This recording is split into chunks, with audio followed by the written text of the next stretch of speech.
to learn more.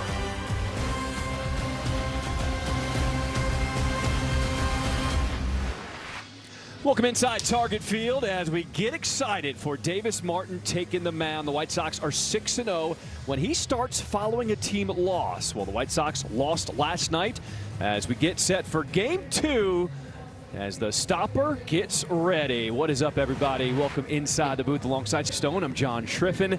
All right, today's a very special day around Major League Baseball as we honor the life and legacy of Lou Gehrig. This is every June 2nd around Major League Baseball, we honor and bring awareness to ALS. We'll have more on that throughout this broadcast here tonight. We will start, though, with Davis Martin. What he has done this season, he has taken his game to a new level.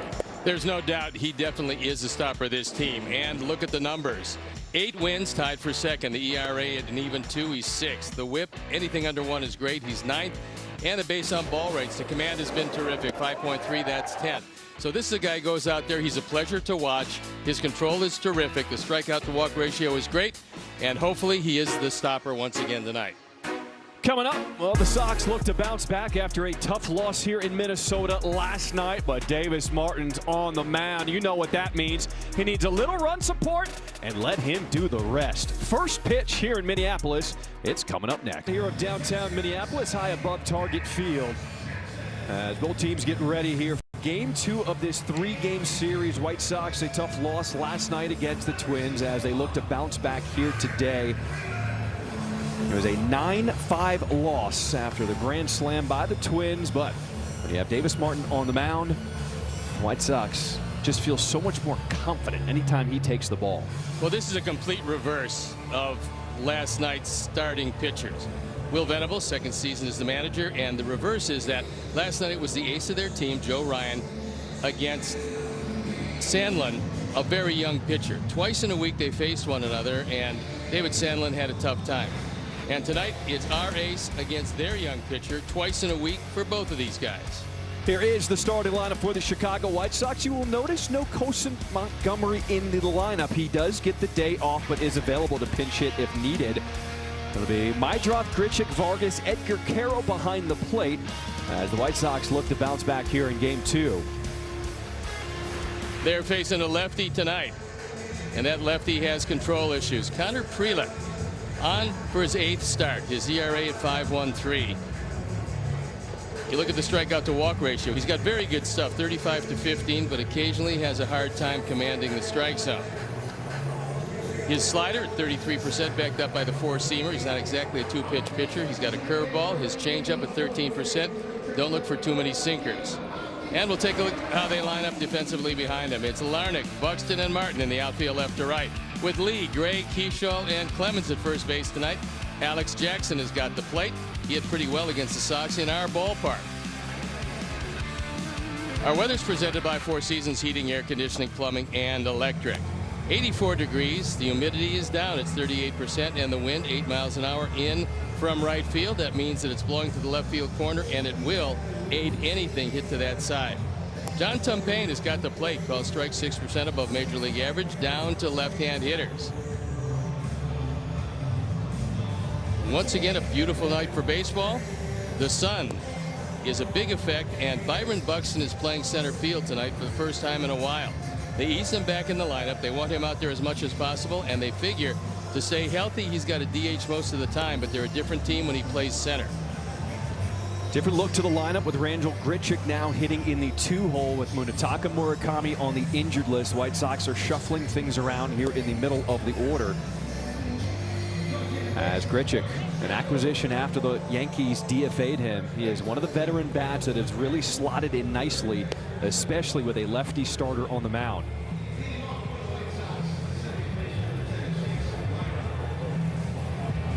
White Sox have won 11 of 15 games against the AL Central as they look to take another one here tonight versus the Twins. White Sox still have not played Cleveland yet so far this season. First place team here in the Central. And you see the 4 on the chest of the players. That's in remembrance of Lou Gehrig. It is his day around Major League Baseball. We are ready to start this one here in Minneapolis. First pitch as Chase Mydroth fouls it off. Strike 1. Against a lefty, you'll see Chase Mydroth at the top. Against a righty, We'll see Sam Antonacci.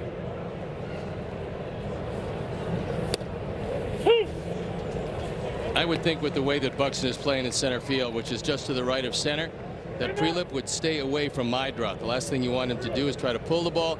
Larnach is well off the line in left, and there's a big gap in left center. Mentioned it's been a while. First time since May 23rd that Buxton has played center field.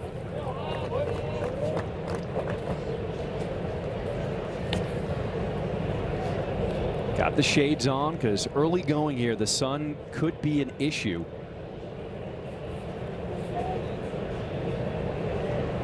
One ball, two strikes as Mydroth fouls it off. White Sox just saw this guy, Connor Prelip, on Wednesday. So they'll look to have a similar approach. They touched him up for 6 runs. 8 hits, and he walked 3 in that game.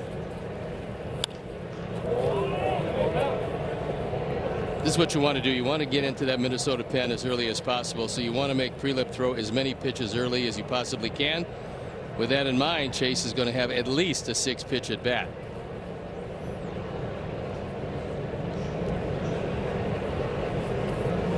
Derek Shelton in his first year as a skipper of these Twins. Fouled off into the glove. Strike 3 on Mydroth.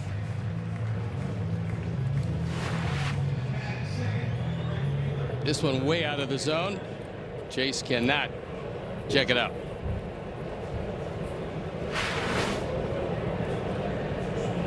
One of the things we talked about with Sandlin on the mound for the White Sox yesterday is facing this Twins team in less than a week. Well, let's see if that can work against Prelip here as well. Grichuk pops it up right side as Keyshaw makes the catch. 2 quick outs here to start this game.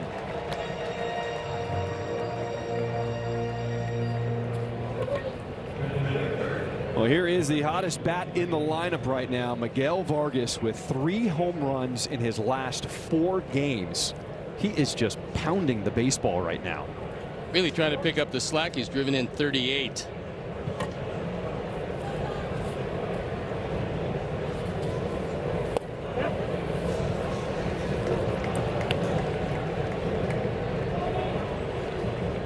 Prelip is very important to these Twins because they only have 4 legitimate starters. They're looking for a 5th somewhere, and they're looking to their pen to see who they can stretch out. They did get some really good news this week about Bailey Ober, where they found out that he did not have a tear in his UCL, that ligament in his pitching elbow. He was off to a great start this year, and normally when he's pitching well, the staff rallies around him. He's been here a long time. He's been inconsistent at times, but this year it's been great. So the Twins right now basically have a 4-man rotation. They don't know what they're going to do come Thursday. That's when Ober's spot in the rotation would come back up. Talking about Morris perhaps out of their bullpen. They can stretch him out a bit, but they've had a lot of pitching injuries. 1 ball, 2 strikes, the count here to Vargas. Already 15 home runs this season in 59 games. And he had 16 home runs all of last year in 138 games.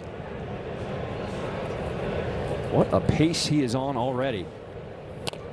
Well, there's been also a big difference is that one. Catcher's interference, first base. So that's going to go E2. And Vargas is aboard. Jackson went out to get that. Vargas hit the glove. And John Tumpain was all over it.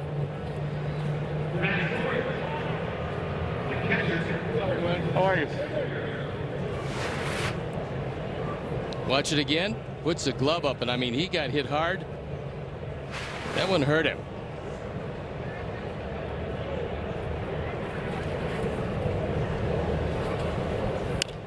Edgar Caro, chopper to third. It is Lee on the move, and that'll do it here for this top of the first inning. When we come back, it's the ace of the staff, Davis Martin, having an incredible season. Looks to keep it rolling here in Minnesota. To the bump when we come back. Take a look at this Twins lineup that pounded out 9 runs yesterday. It's led by Byron Buxton, Brooks Lee, Cody Clemens. The man who did the damage yesterday, Tristan Gray, batting in the 8-hole, had his second grand slam of the season. Davis Martin, 12th start, looking for his 9th win and a 2.0 ERA. Look at the disparity between strikeouts and walks. 71 strikeouts, 14 walks. Everything going very well for him, and this is how he's going to use his stuff tonight. Four-seam fastball, 26%. Changeup at 17, then the sinker, then the slider, then the cutter, then the curveball, and he uses all of them quite a bit. Davis Martin ready on the mound, and he fires in strike one here to Byron Buxton. Buxton is 1 for 12 against Davis lifetime. Not many guys can say that about him, but this is one of the more dangerous hitters in the league.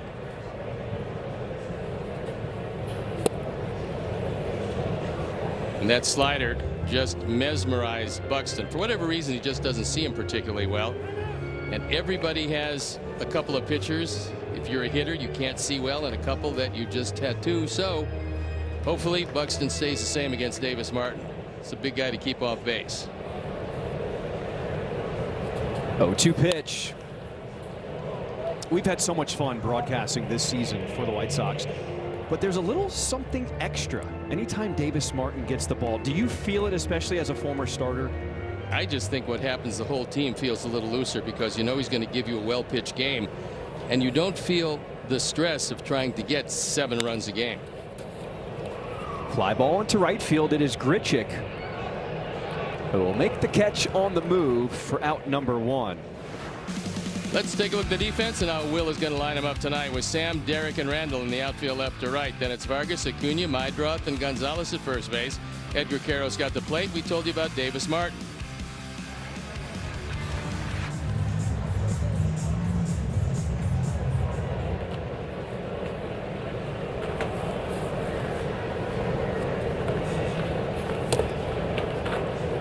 It's one thing to have a good month, but Davis Martin is now putting together good months, plural. In his last 8 starts, he is 6-0 with an ERA under 2. He is proving that this is no fluke what he is doing right now. If he continues this strong start, this is a guy that's going to pitch in the All-Star game, which is really a thrill.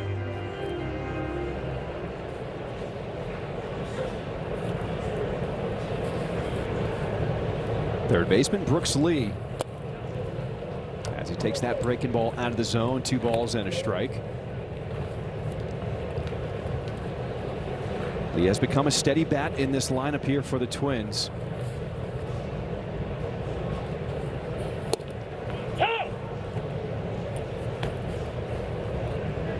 Right now it does much favor the pitchers because the lights haven't taken over yet. The visibility isn't as good as it's going to be, and that's why you want to work quickly. Get as many innings as you can in with this kind of visibility, and Chase is being plagued by the sun. Did he go? He did not. That's Ben May, the call at third. He had the plate last night.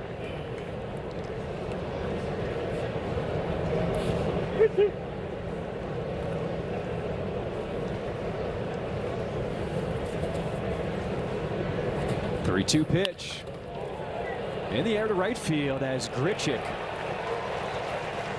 has it bounce in front for a single. I guarantee you he didn't see that ball all the way, because that's one that you probably would have been able to have a shot at, but not so. You see where he is? He's in the sunshine. He breaks back a step or two, breaks in, and realizes, I just don't think he got the visibility. So goes as a base hit for Lee.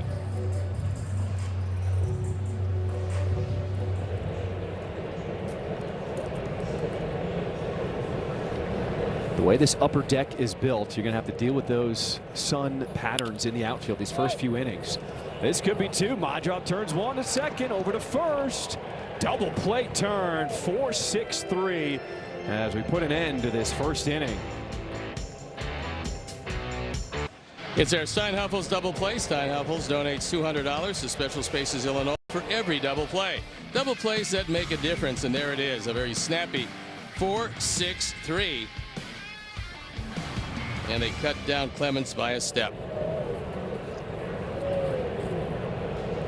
Not to be mistaken by the replay yesterday, we saw the 2-3-6 putouts in one play. It was historic for the White Sox, as Antonacci, he will ground out here to start this second inning.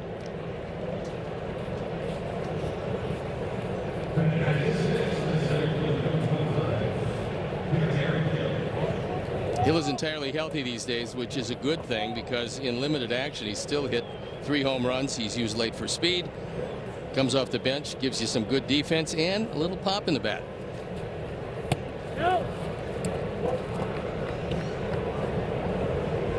Good to see that he is healthy again. He was a late scratch back in Chicago on the homestand with some back tightness.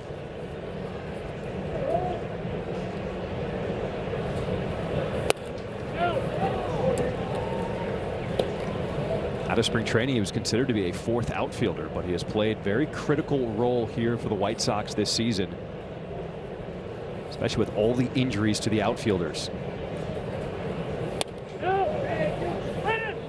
He did go around. That is Brennan Miller on the call at first.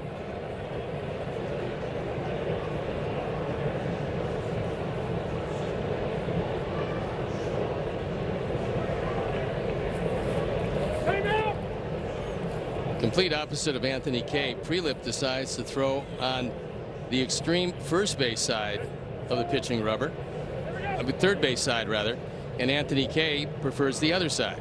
It's pitcher preference, where you're most comfortable and where you think your stuff is going to work best.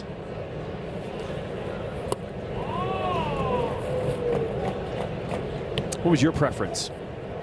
I was right in the middle, but I used to adjust pitch to pitch depending on where I wanted to throw it and who I was throwing to.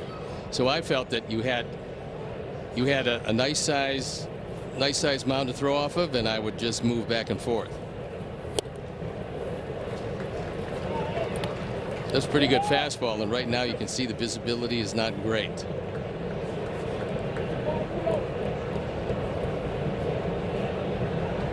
Hill with a .234 batting average this season, getting a start in center field tonight. And he takes that fastball looking, strike 3. Let's go down to Connor. Everson Pereira is getting closer and closer. The White Sox outfielder was really stretched out throwing today. He will throw to the bases tomorrow. Running the bases will be that final step before a rehab assignment. When is a double play? Not a double play. When the White Sox go 3-6, 3-6. Jacob Gonzalez, a former shortstop, said the ball hit perfectly, caromed off the lower part of the cement. That made it an easy throw over to second. Of course, it's easy for him to say, John. He's a former shortstop, and he throws easy for him. I mean, he was so smooth, just took his time getting over to that ball in foul territory, and then even though it was on the hop, he delivered a throw on the money to second base. I think anytime you do something that hasn't been done since 1972, you're probably getting it done, and that was just outstanding. So far, Prelip's stuff is much better than it was in our ballpark. See if the Sox can adjust to it when the visibility gets a little bit better. 0-2 is down. This half inning is brought to you by Wintrust. We talked about it, 1972, the last time that happened. It was the Cardinals doing it to the Expos.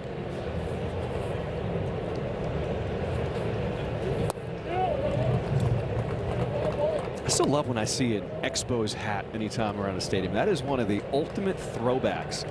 Or anytime I see somebody, I always give a little nod like, okay, you got style. I like it.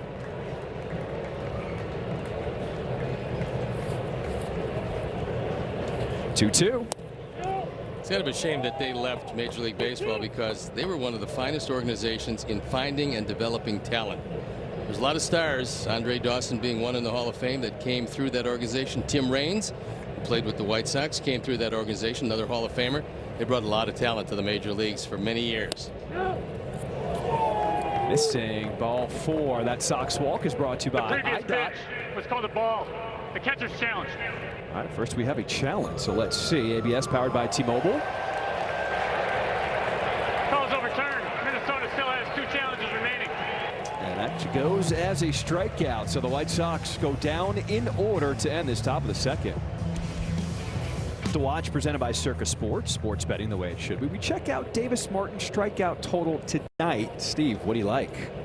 Well, I'm optimistic. I always go for the over, thinking he's going to go deep into this game.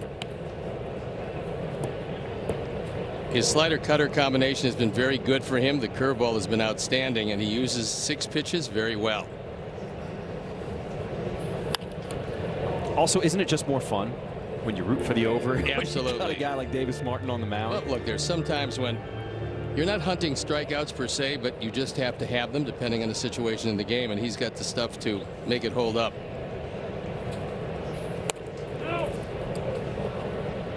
One of the reasons it's so important for Buxton to play center field is that they get to DH Josh Bell, who doesn't play first base well because he can't throw very well.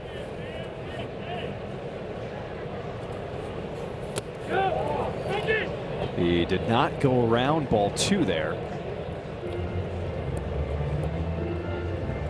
We've seen that come into play so far this year against the Twins. There was a play at third that Bell was not able to make, skipping it over there. Inside off the plate, it's now full. Went to the changeup, which is what he uses a lot to the left-handers for a strikeout pitch. That time he just missed inside.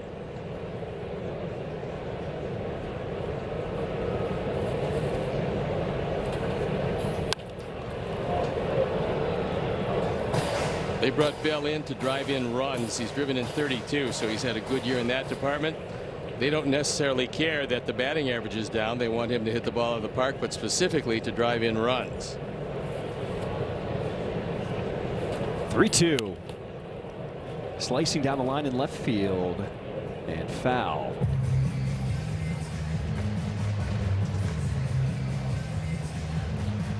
Just even watching how the outfielders are getting jumps on balls, you can just tell how hard it is to pick it up off the bat right now.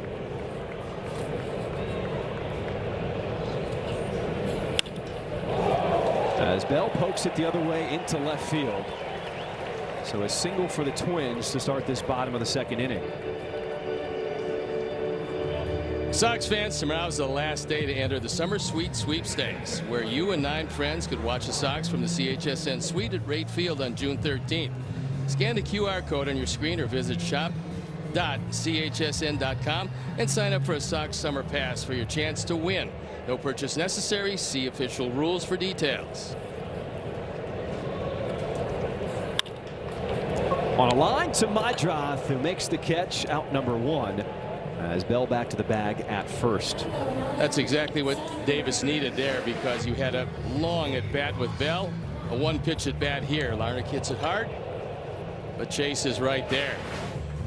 Larnach got on base 3 times last night, scored a run, drove in a run, and stole a base. He was 2 for 3.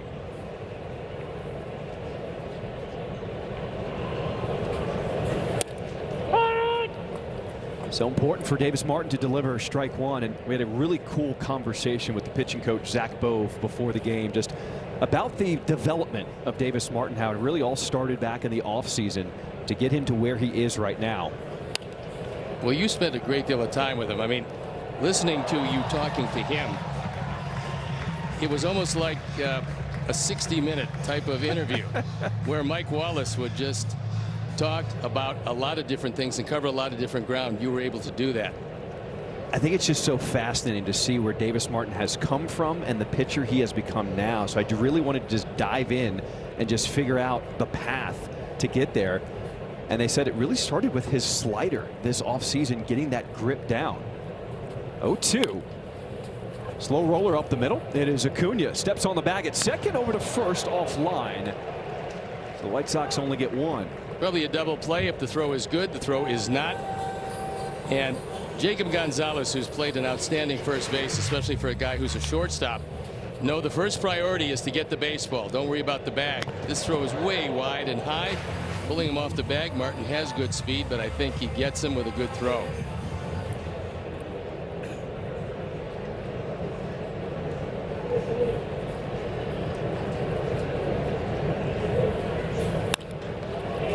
Fly ball center field.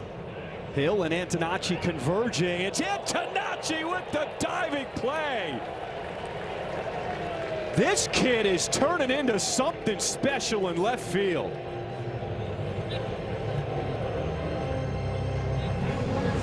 On a night where you're not seeing the ball very well off the bat, Sam comes flying across, keeps it in the glove and in. The slide of the game is presented by Wisconsin Dells, the water park capital of the world, and what effort it is. Sam gives up the body, full out extension, and makes the play to help Davis Martin and the Sox to get out of the inning. You know, one of the things you talked about with Zach Bove, which was interesting, was he was talking about how they worked on the shape of the pitches. And he said, you know, his slider's become a pitch. Well, it was always a pitch. Now it's become a really good pitch. But it was Zach who broke it down and said, you need a different grip. Why don't you just tinker with this, see what's comfortable. He gives suggestions, and then lets Davis decide what he's going to use. And that's a really good pitching coach, because these days, a lot of hitters, a lot of pitchers have their own personal coach. And the coaches, whether it be hitters or pitchers, have to coordinate with the personal hitting or pitching coach. And it becomes something you want the message to be somewhat the same. I think Zach is really good at what he does. He's gotten to know these guys very quickly and know how they all like to be taught differently. They all have their different styles. Different than the way you guys came up back in the day with the pitching coaches, especially going up into the majors. Yeah, we didn't hear about shapes. Grips occasionally, but not too much. They're really diving down into this. And I think the pitchers are better for it. I mean, this is a tough time to hit. There's no doubt about it. All of these pitchers throw very hard. They all have refined either their curveball or their slider or their cutter or all the other variations of the above. And if you're not really a wonderful hitter, you're going to hit in the 220s, 230s every year. As Acuna will draw a walk to start this third inning. That Sox walk is brought to you by IDOT. Buckle up every trip, every time. Click it or ticket. It's not a game. How about some news and notes? We check in with Connor. Aaron Judge not in the lineup for the Yankees today. He's got a rib bruise. They're not exactly sure how long he'll miss. The Mariners have won 7 in a row, starting to make some space for themselves in the AL West. Dylan Dingler with 2 homers. He got hot. How about Acuna? Using the wheels, a stolen base, gets into scoring position. Wasn't a good throw by Jackson. It one hopped the bag, and when the ball just drifted away, Acuna was in with another stolen bag. He got a good jump. Throw's not great. Chris Conroy on the call. It would have been interesting to see if he'd have called him out or safe if he held on to it.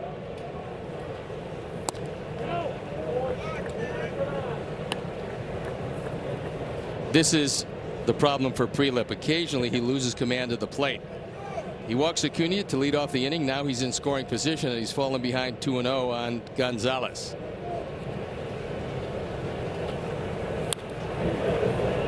Last night the White Sox fell because they were just 1 for 9 with runners in scoring position. There's some couple early chances not able to take advantage of, and an opportunity here with nobody out in this third inning.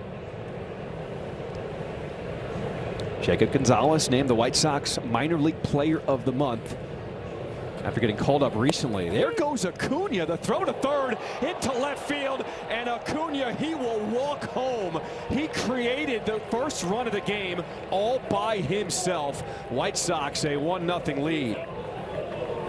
The old adage is speed never slumps, and that's what Acuna brings to this lineup. So watch it again. He's off to a running start. This is on Prelip. He never made him stop at second base. In the early going, it's 2 errors against the catcher Jackson.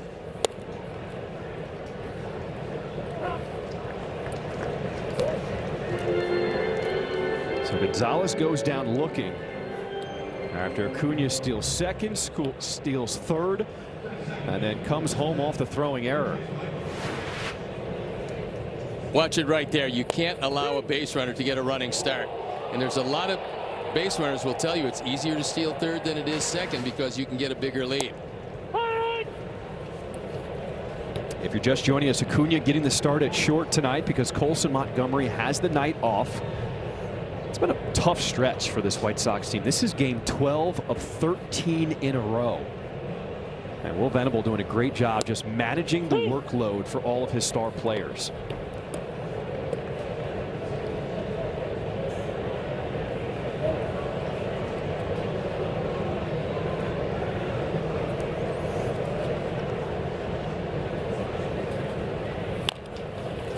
Chopper, Prelip gets out of the way. Gray will have the bare hand, but he can't come up with the ball.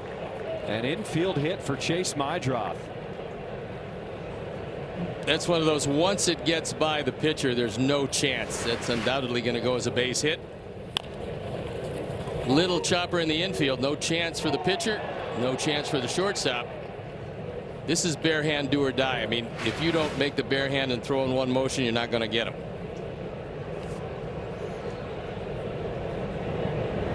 One down. Randall Grichuk steps in.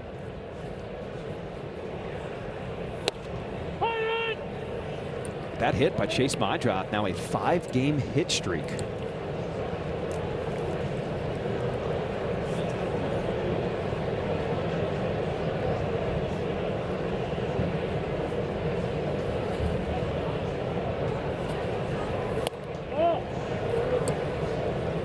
Top of the third. This half inning is brought to you by Hyundai.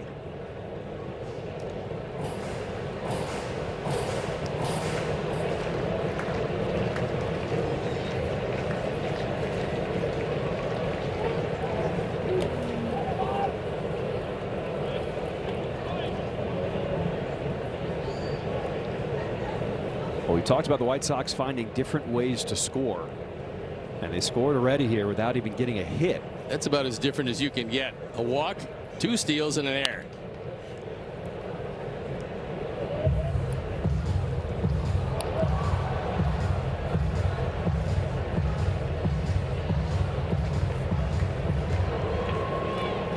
All these guys know, though, with Everson Pereira, Austin Hayes trying to make their way back, take the most of these opportunities while you have them. Grichuk lines this one into right center field, and Mydroth off to the races.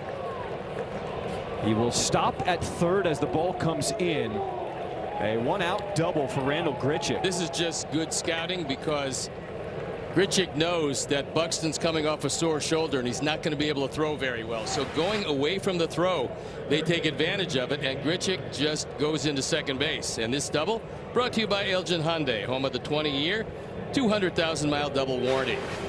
You see the throw, a little soft one back in. So as the visibility gets better here, the boys are swinging the bat a bit better. And as runners at second and third, the Sox have one in already, looking for more. And Pete Mackey, one of the holdovers from the old coaching staff, goes out to the mound to have a word.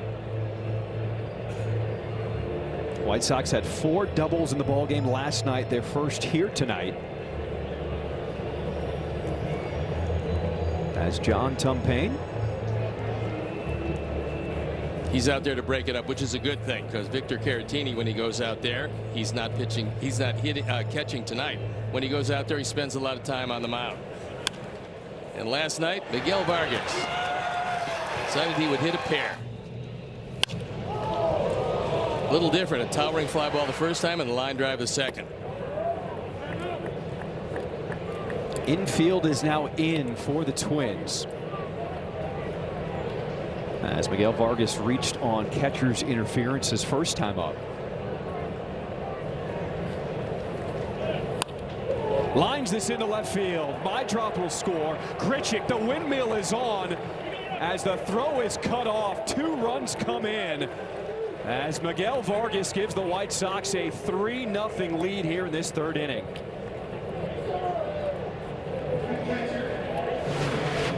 That's 40 driven in by Miguel. And I'm kind of surprised they gave him something that hittable with first base open.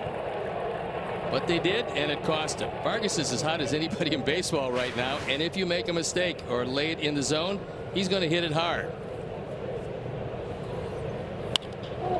Now Edgar Caro slashes this one into left field. He has been feeling a lot more comfortable at the plate, as back-to-back singles by the White Sox. Their 4th hit this third inning. First ball fastball. This is inside off the plate, and Edgar, who's swinging it very well, just eases it by Lee at third.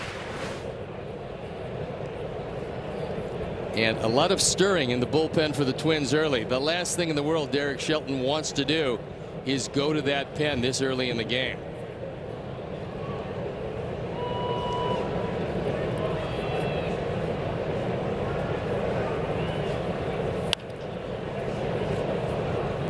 Four straight hits by the White Sox, as they are once again getting to Connor Prelip.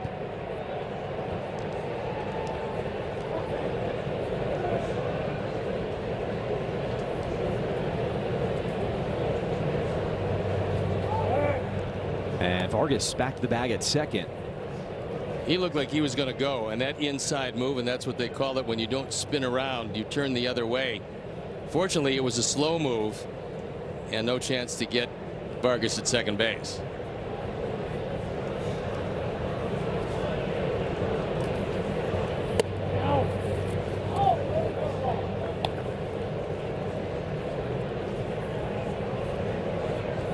White Sox are being patient here in this third inning as Prelip getting ready to throw his 50th pitch of the game.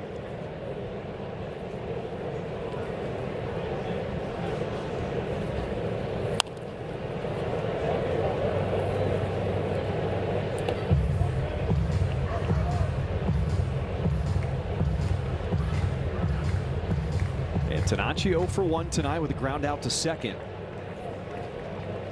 Looking to keep the line moving here in this third inning.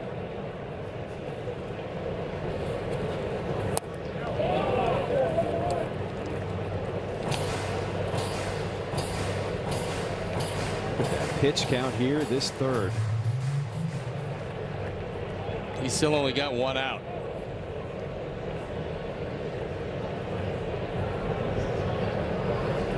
Two. Outside, it's now full.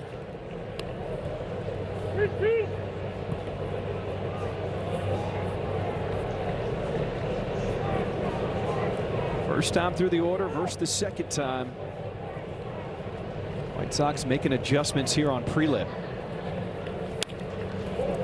Fly ball center field has Buxton backing up. Continues to drift. Now at the warning track, makes the catch just shy of the wall.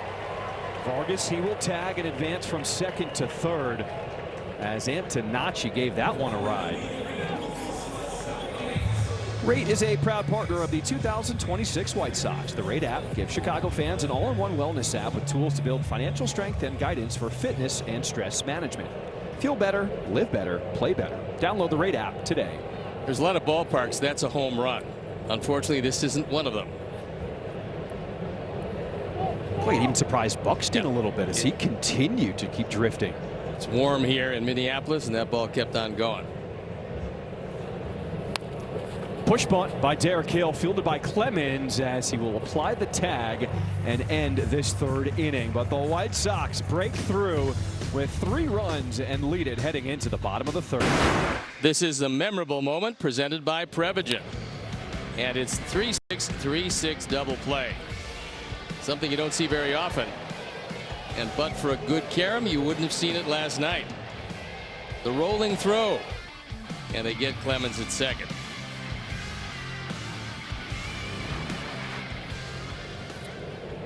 Another start at first base for Jacob Gonzalez tonight. As we will see Gonzalez and Vargas playing there for the next 4 to 6 weeks until Munetaka Murakami can come back healthy. Sox have to find a way to shut down Boom Boom Gray. 5 runs batted in last night, including the grand slam in the 4th inning.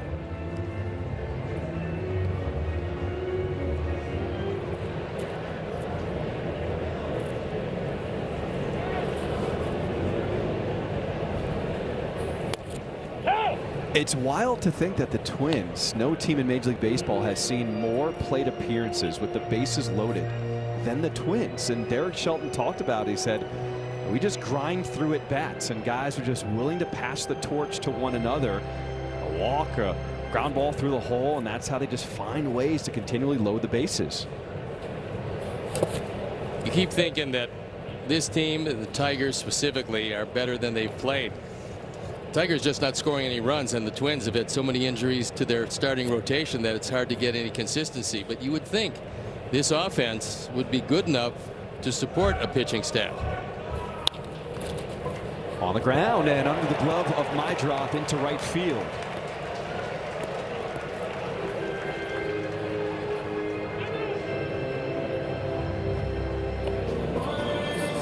Chase shaking his head a bit. That's a play he would tell you he should have made, but didn't. It snuck under the glove. Hard hit ball, but he's there. Doesn't come up with it.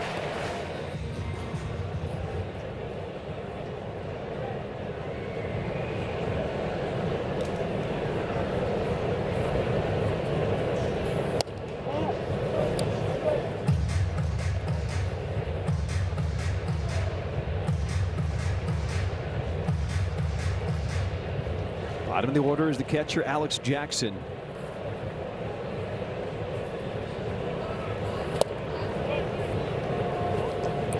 With a couple of errors in the early going, all he's missing is grounding into a double play. And Davis certainly would accommodate him. He threw one in the first inning. And a balk is called as Gray is awarded second base. He said Davis is saying he was tapping pitch count. John Tumpain said nope.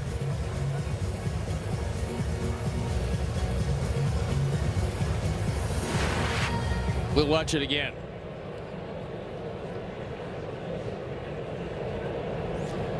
Well, he never he reached for it, but he never tapped pitch comment. I think that was the thing that Tumpain said. Once he came to a set position, he moved up his right hand. And once you come to a set position, your next move has to be to the plate.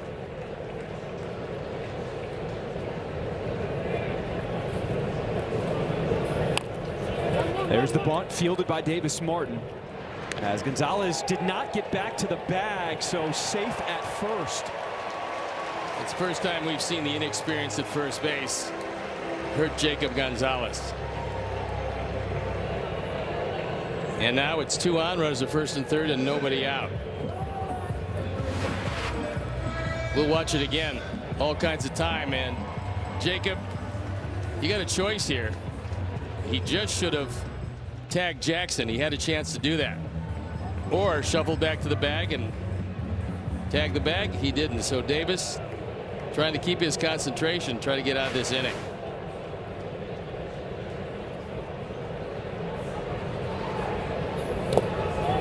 So back-to-back hits by Gray and Jackson to start this bottom of the third. And Davis Martin has to deal with some traffic on the base paths. And the last guy you'd want to face in this lineup is the guy that's up, Byron Buxton.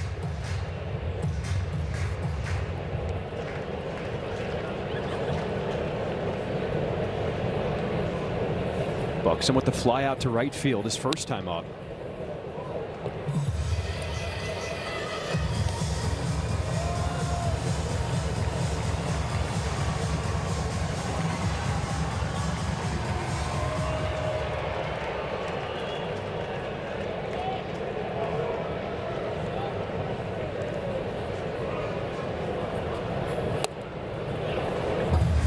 Is this a situation where you can start hunting for a strikeout? I think you need one here, and the way he's pitched to Buxton over the years, be a good time for another pitch just like the last one, which was his slider.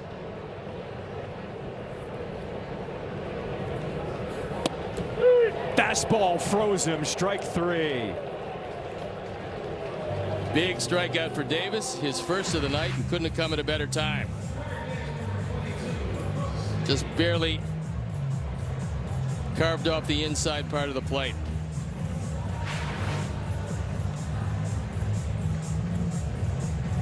In our conversation with Zach Bove, he said part of the reason why Davis Martin has been so good is he's been unpredictable. He has 3 different fastballs, the 4-seam, the 2-seam, and the cutter.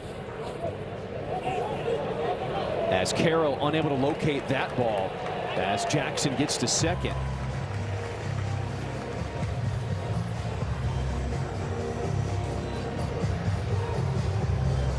Edgar just shaking his head. This is a tough play, but when the ball trickles away, he can't find it.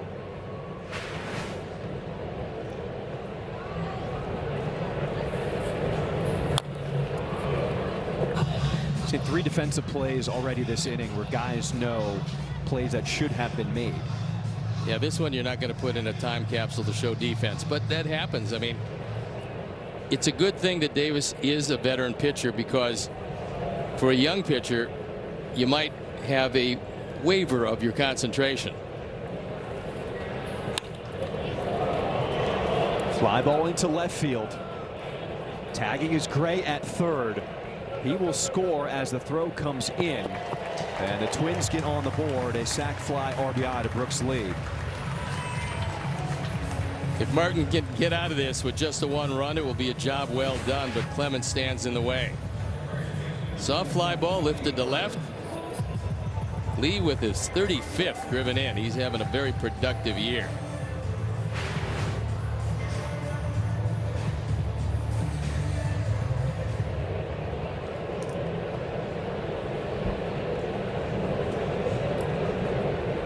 Cody Clemens grounded into a double play his first time up.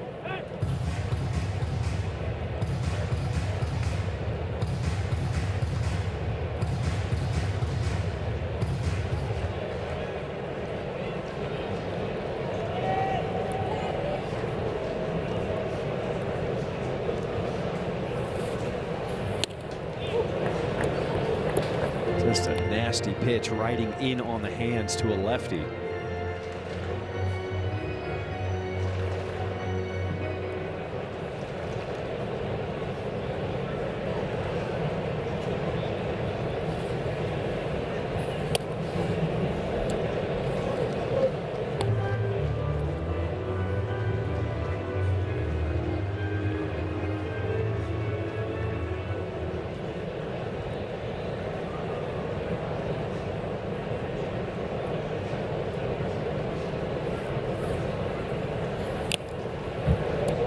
There was a good article on MLB.com about Davis Martin that did a deep dive on why he's been so successful. And it said he's one of 4 starters in Major League Baseball with a 10% usage rate on 6 different pitches. Good luck trying to figure out what he's going to throw. 2-2.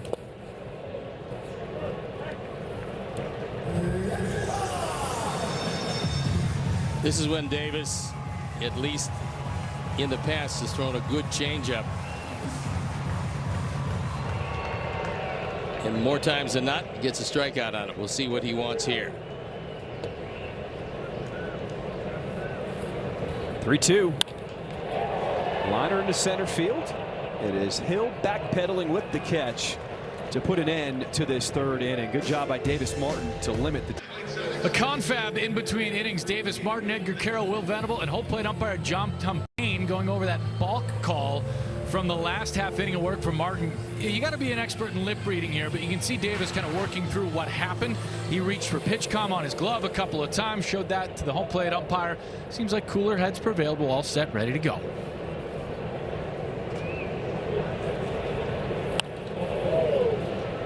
Also looked like his hand was dangling at his side and never came set inside of his glove on the ball. I think that's the case that he's trying to make. It all went for naught. Fortunately, it only cost 1 run. That whole inning was one that they want to put behind him and forget about.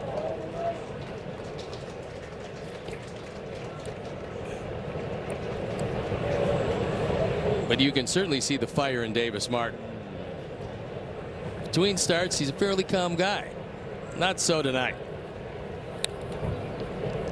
But also to be able to pick up his teammates where things could have unraveled. So watch it here. The hand is down. That's what Davis said. He was going for pitch comm. Looks like he's got a good case there.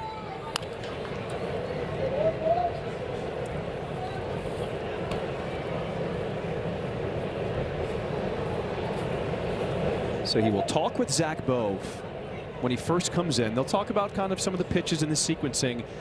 What Zach Bove has learned after they get through that initial conversation, don't talk baseball, because Davis Martin will like to go in other directions as Benintendi goes down with a strikeout. Grab your friends and head to the park for Miller Lite Baseball and Brews. You get 1 ticket and 2 beers starting at $24. You must be 21 and over with a valid ID. To purchase tickets, visit whitesox.com/brews.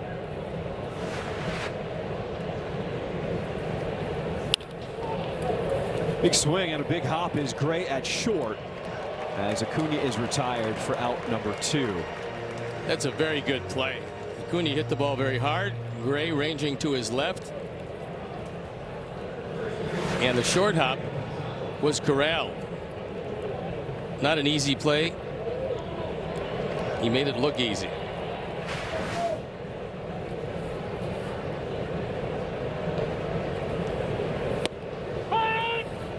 I walked to the ballpark today with Chris Getz and had a chance to talk to him, and he was talking about plays like that. He said, the defense in the game has gotten so much better across the board. He said guys now are just so athletic and so quick that it takes away points on batting averages. He says it's no wonder the batting averages are down across baseball, because you got guys, in this case Gray, who the White Sox felt they did not want with the organization anymore. It was a numbers game, and he found a place here at shortstop for the Twins. But this is all across baseball. You're seeing some excellent defense. Look at Antonacci and how he adjusted to left field. Doesn't look like a second baseman playing left. He looks like a very talented left fielder these days. If you want to stay on the field, you're going to have to learn a bunch of different positions. As Gonzalez goes down swinging to end this top of the fourth. Fourth we go. This half inning is brought to you by Davis Law. Welcome back inside the booth. Steve Stone, John Schriffen, Davis Martin. What have you thought about his stuff so far here tonight? Thought the stuff's been good, and he showed a lot of composure of only giving up 1 run last inning. It was an inning where the defense didn't help him very much. That balk call was not good.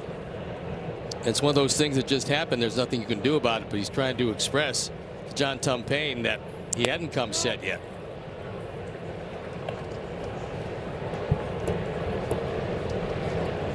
Davis Martin, 29 years old, in his 4th season here in Major League Baseball. As Bell lines this one to center. Coming in is Hill to make the catch, one away to start this bottom of the 4th inning.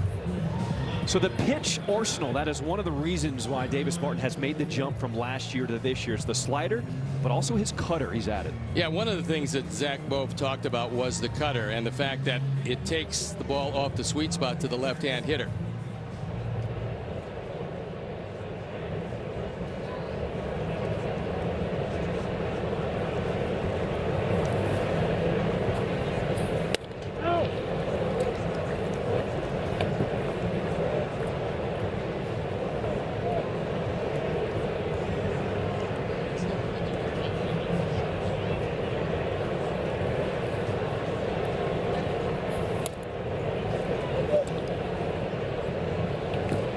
So the grip of a cutter is intended to look like a fastball, and you hold it off center.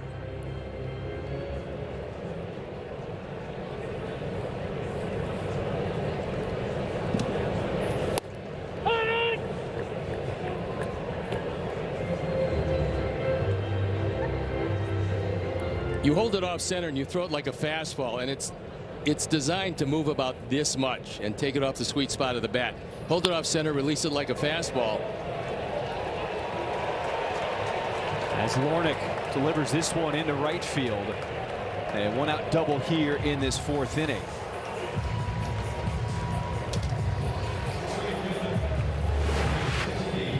This double is brought to you by Elgin Hyundai, home of the 20-year, 200,000-mile double warranty. And there it is.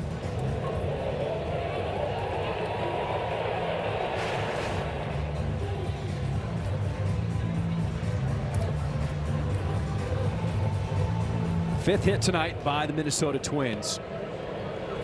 Davis Martin has only given up 1 run tonight.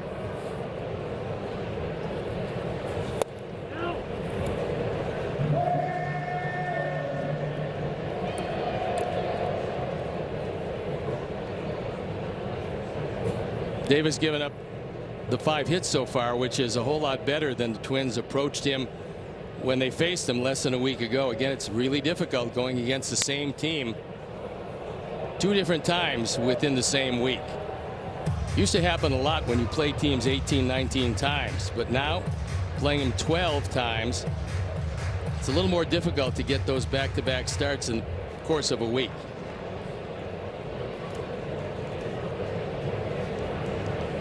You'd never know anything by reading his face. I'm sure at some point he could be a good poker player, because there was a lot of stress going on in that 3rd inning, and it just never changed his composure on the mound one bit. He is the longest tenured White Sox player, but he's still a relatively young pitcher.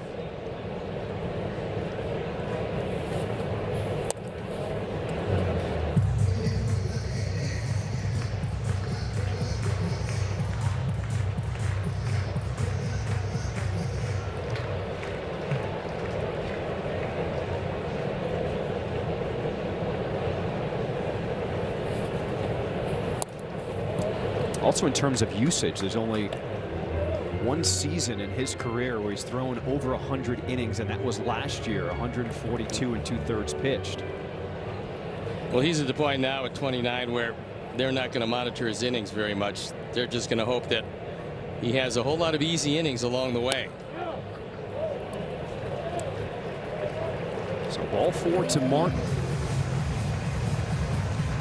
Join us at the ballpark on Friday, June 12th, as the White Sox take on the Dodgers at 6:40 p.m. 10,000 fans in attendance will receive a Homies Big Head figure presented by Beggar's Pizza. And be sure to stay after for a post-game fireworks show. To purchase tickets and prepaid parking, visit whitesox.com/promos.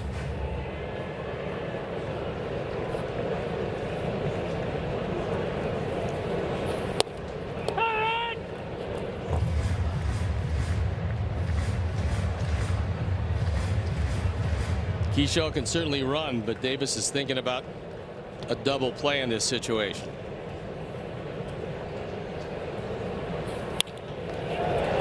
Liner into left field, and it's going to fall in front of Antonacci. They're going to wave runner in as the throw comes to third. You can't make that throw to third base. You've got to keep the trailer at first. Got to keep the double play in order. And they were unable to do it.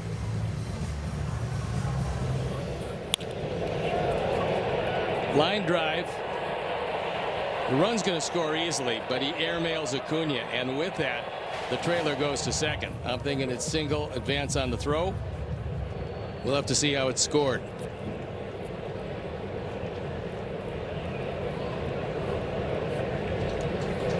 Infield comes in for the Sox. As they do give Luke Keyshaw an RBI double.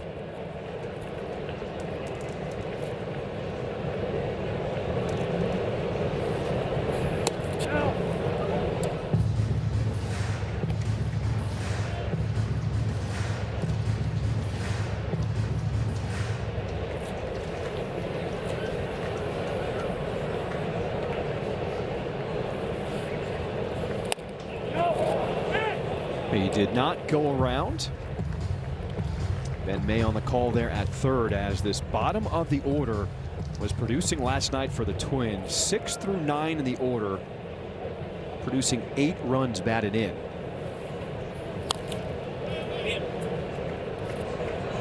Infield in at all 4 positions, trying to cut off the tying run.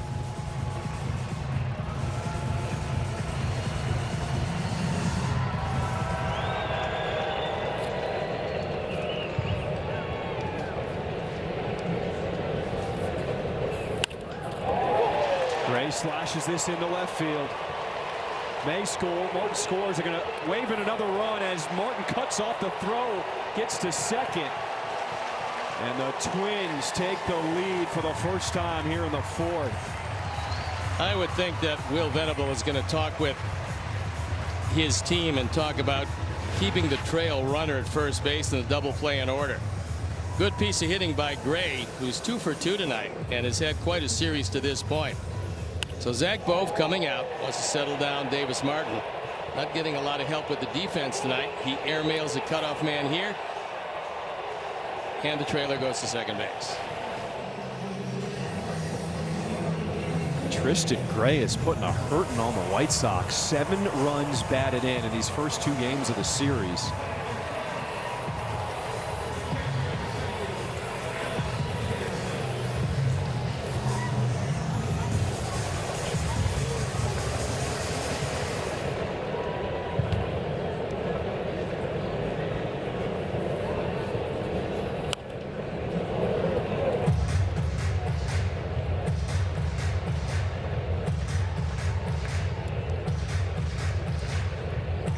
White Sox needing to regroup here.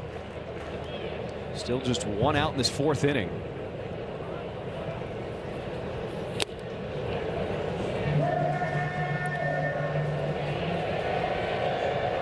Davis with 67 pitches in the early going.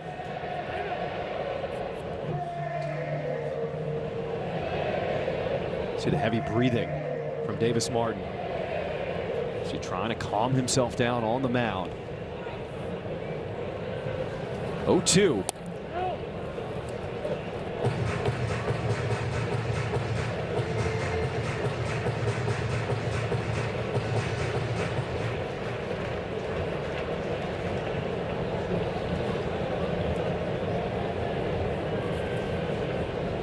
Runner takes off. The throw goes to second, and Gray gets the third.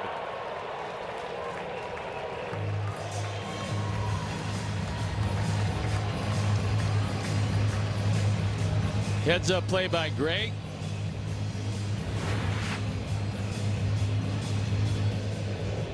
And by not looking at the runner, that's problematic. We saw it a lot last year. We haven't seen it much this year. He'll get a stolen base. Unfortunately, that ball did not go in the seats. Infield comes in again, a broken bat, and it's going to fall into right field. Gray will score. It's now a 5-3 Twins lead, and they've scored 4 runs here in this 4th inning. Broken bat as Jackson's had a good night with the bat, dumps it into right field.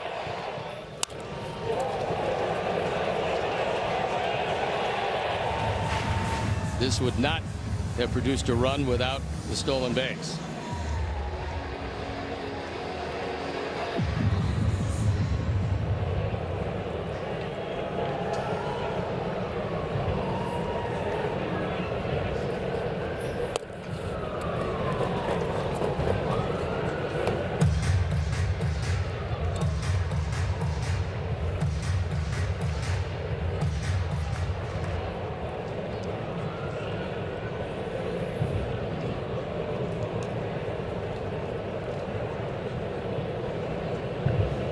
Tell the rhythm just has not been there, has not been a comfortable night so far for Davis Martin.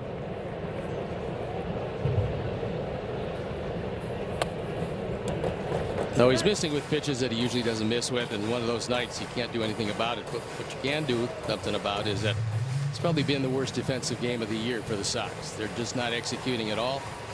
Again, one of those nights that happen. You have to try to hit your way over this tonight.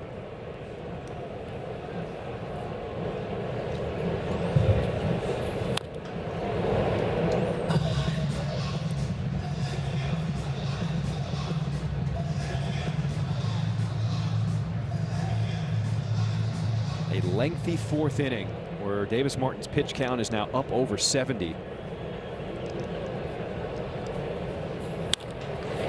Ground ball, and that one will make its way into center field.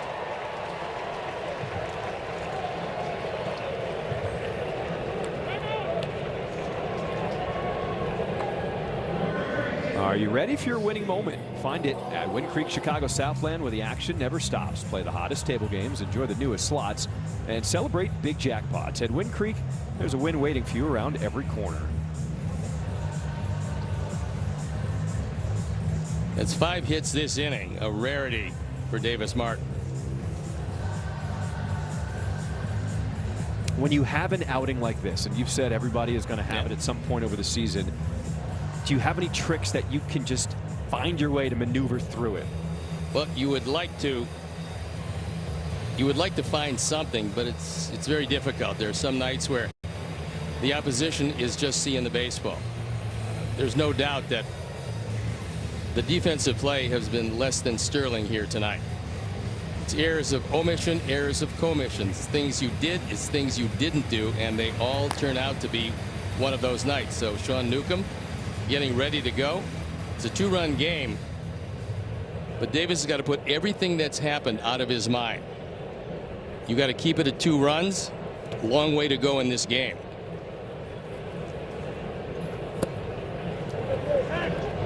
Ball 1 has been something that he hasn't done all year long consistently, and that's something that he's doing tonight. So you have those nights where the plate is moving on you. You just can't get ahead of hitters.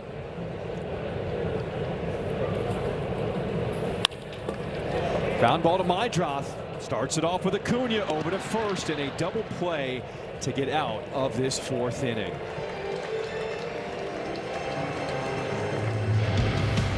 Welcome back to Minnesota. Top half of the 5th inning. This half inning is brought to you by St. Xavier University. It's our Steinhafels double play. Steinhafels donates $200 to Special Spaces Illinois. For every double plays that make a difference. And it's on to the inning. Still a 2-run game, long way to go. Sox offense, which has been in high gear in this series, has a chance to get to the young left-hander the Twins put out there.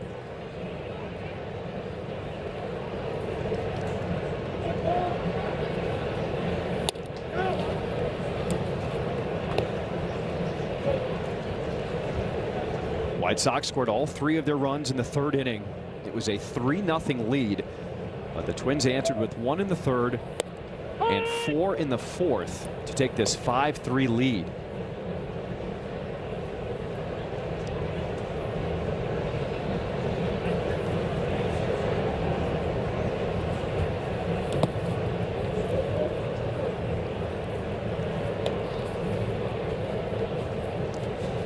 When you have tough innings like White Sox just had, that's why you have guys like Mike Vassell still on this roster, even though he's injured, to just keep the morale up, hyping guys up, get the energy back where it needs to be.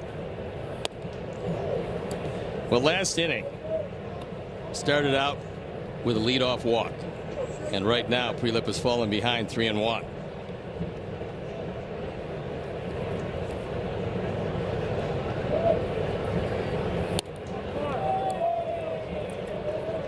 So a walk to Meidroth.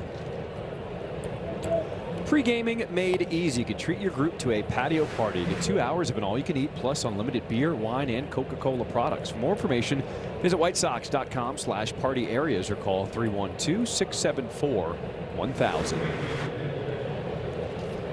Good way to start off the inning with the leadoff man aboard.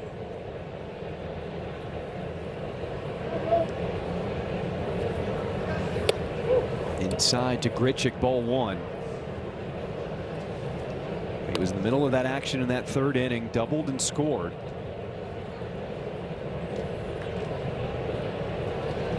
Outfield straight away, and infield back about halfway.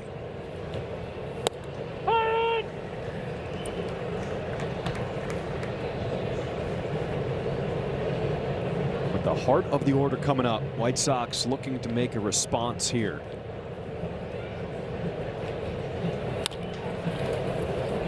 Crowder starting it off is Gray, as Grichuk able to beat it out at first. 1 down here in this 5th.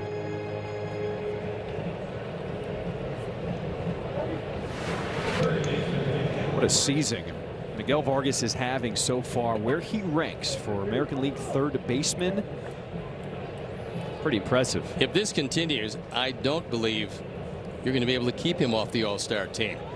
Home runs first, runs batted in first, extra base hits. Just an amazing start to this year. Vargas in the air to left field, but Larnach able to track it down as Grichuk back to the bag, out number 2.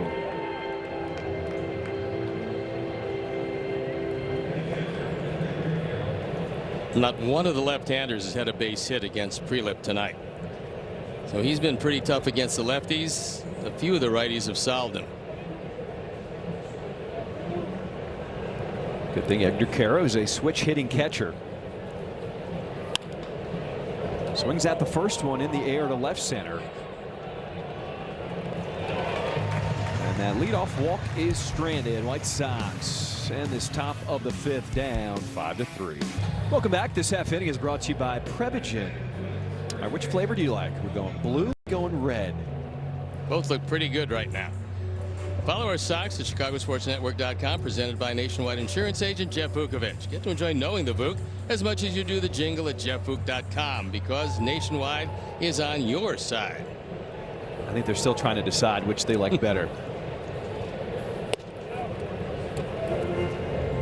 When it's a beautiful night like tonight, you just can't go wrong.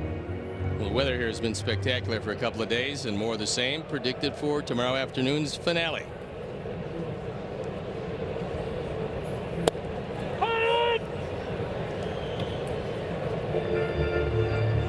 Davis is looking for a good bounce back inning.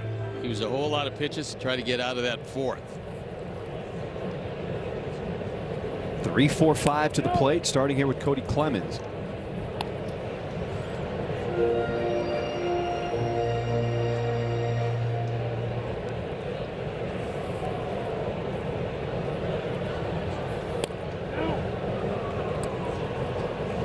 here's a challenge from Caro. The pitch was called the ball. The catcher sounds. ABS is powered by T-Mobile. Had a good piece of the plate, and Call's both overturned. teams have Chicago two still has challenges. 2 challenges remaining.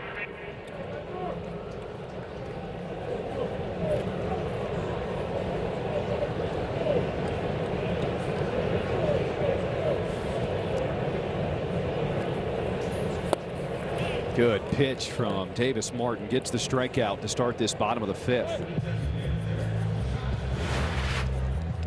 Well, the second strikeout of the night. But this is set up by getting ahead and wiping him out with that good, quick breaking ball down. It's been one of the big reasons for his success. The whiff rate on all of his breaking balls combined is almost at 50%. He's at 3rd best in the major leagues among starters.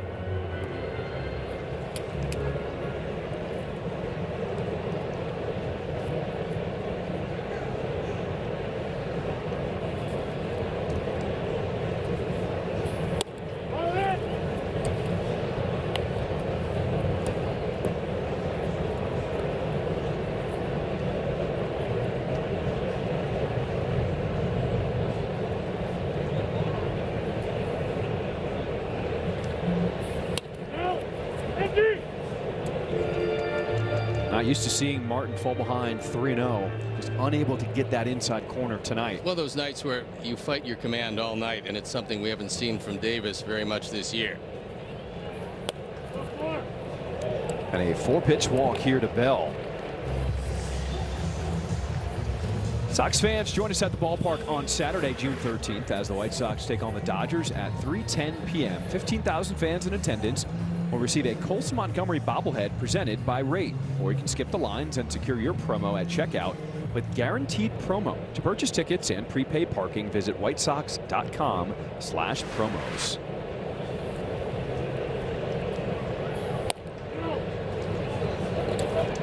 It's 5 in a row now missed by Davis Martin.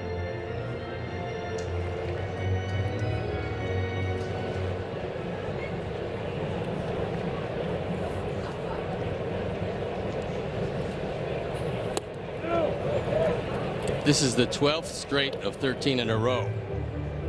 And the last thing that Will wants to do is get into that bullpen now. He'd just as soon Davis try to fight through 6, but the pitches are piling up. That's 7 straight balls.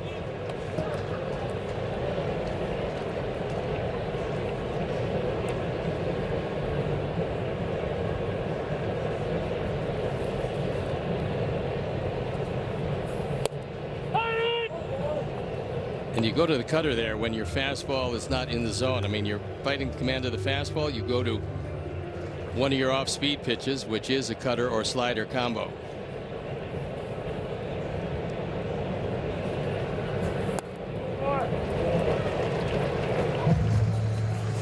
So back-to-back walks given up.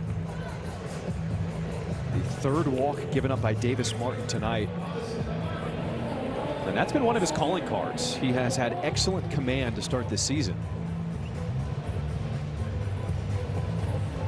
The walks have been 5.3% this year, which is among the league's best. That's one of the categories where he was in the top 10.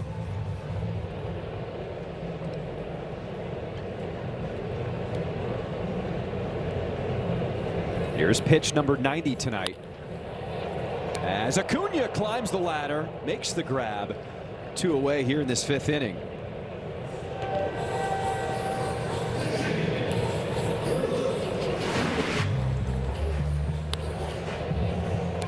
This ball almost sneaks out of the infield.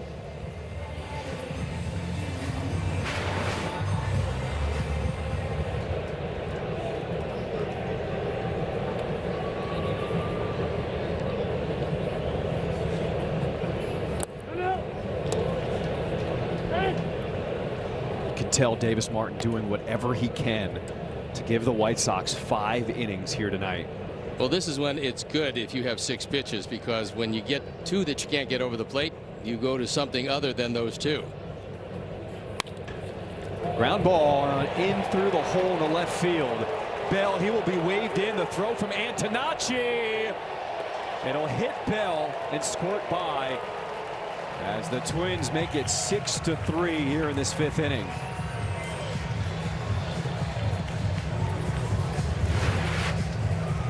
For Keyshaw, the second run driven in, takes it through the left side, and then even though Bell doesn't run particularly well, they decide to gamble against Sam. The throw hits him, it looks like, and Davis is backing up. So that's going to be it for Davis Martin. One of those nights that he'll just flush, not even think about it. He'll look at what happened tonight and give way to Sean Newcomb. Call to the Pen is brought to you by Orland Toyota. And Sean Newcomb comes out. It's a 3-run game. He's on for the 24th time. His ERA a fine 2.62. He's been very good out of the pen. He's brought on to try to neutralize Gray, who's been unbelievable in 2 series against the Sox this year.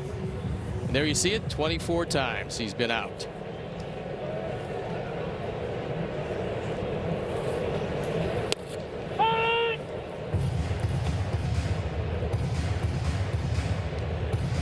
Usually when you go to the bullpen, you're worried about a pocket towards the top of the order, middle, but it's the bottom of the order that has done the most damage. As the White Sox make the move here against the 8-hole hitter Tristan Gray. Right now, those bottom 3 are 6 for 7, which you don't see very often.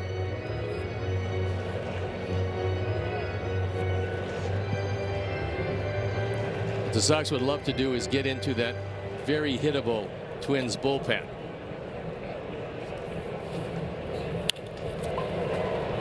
Slicing away from Hill as he gets there to end this 5th inning. Twins add on another one. White Sox trail 6-3. Welcome back. This half inning is brought to you by Elgin Hyundai. Everyone around Major League Baseball wearing number 4 today. That's because June 2nd was chosen specifically as the date for Lou Gehrig Day, as it marks when he became the Yankees' starting first baseman, cementing the beginning of his incredible streak of consecutive games played. The date also signifies the day he passed from complications of ALS, otherwise known as Lou Gehrig's disease. Now, the focus of Lou Gehrig's Day, it is to remember his legacy and all those who lost the disease that bear his name, but also raise awareness and funds for research of ALS and to celebrate the groups and individuals who have led the pursuit for cures. For more information, please go to MLB-Together.com/4ALS. Pretty amazing. He played 2,130 straight games. Apparently, nobody talked about load management back then. You know what's interesting? It was the pinch hit on June 1st that started that streak back in 1925, and then the next day was when he took over for Wally Pipp at first base and started that incredible run for the Yankees. Antonacci will ground out to start this 6th inning. And still, Prelip has retired every left-hand hitter he's faced. And a couple of right-handers had gotten to him, but it was 4 straight hits in the 3rd as the only hits the Sox have had.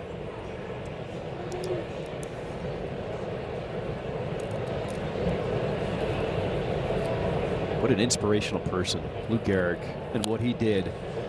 Battling disease while still playing for the Yankees. Many people believe that he was playing in 1938 with the disease. He wasn't actually diagnosed until 1939, and his numbers started to decline in 1938. Actually even decided to go down an ounce or 2 with his bat because he just wasn't as strong of a player anymore. But his resiliency, he willed himself to continue playing every day for the Yankees.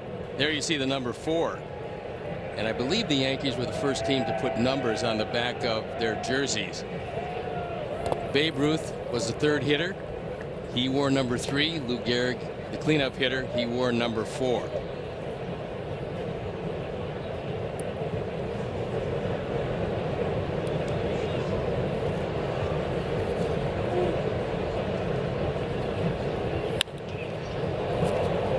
Fly ball in the air off the bat of Derek Hill as Martin makes the catch here for out number 2 here in this 6th inning. We had that incredible stretch of 2,130 games. And in 1939 in May took himself out of the lineup. In June of that year, he was diagnosed with ALS, and then in July, you see that video. That's where he delivered that iconic "luckiest man on the face of the earth" speech.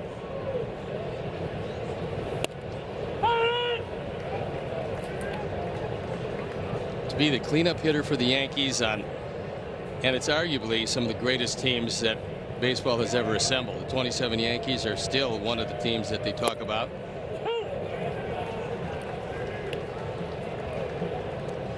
That 38 Yankees team went on to sweep the Cubs in the World Series for their 3rd straight World Series title. And he was determined to not let ALS beat him that year.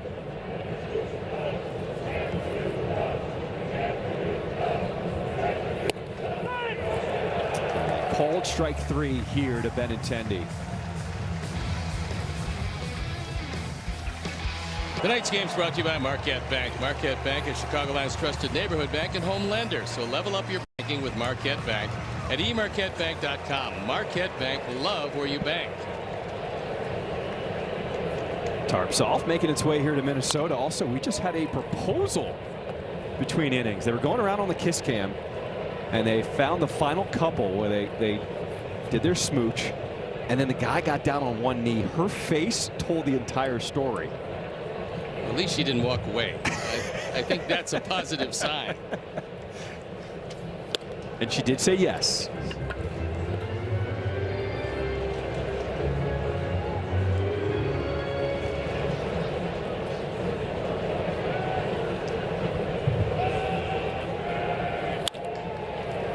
Fly ball center field as Hill backpedals to make the catch. Jackson retired to start this bottom of the 6th inning. All right, so it was not the night of Davis Martin, but still just a 3-run ball game if Sean Newcomb can keep this game close. Sox still have 9 outs to go, and they're a team that's been scoring late. They're also the best team in baseball to this point at comeback wins.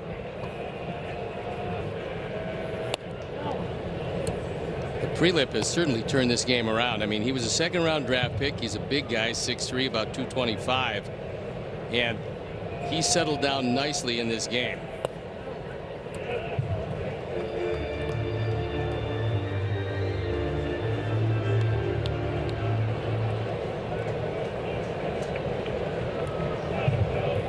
Top of the order, Byron Buxton, 1 for 3 tonight.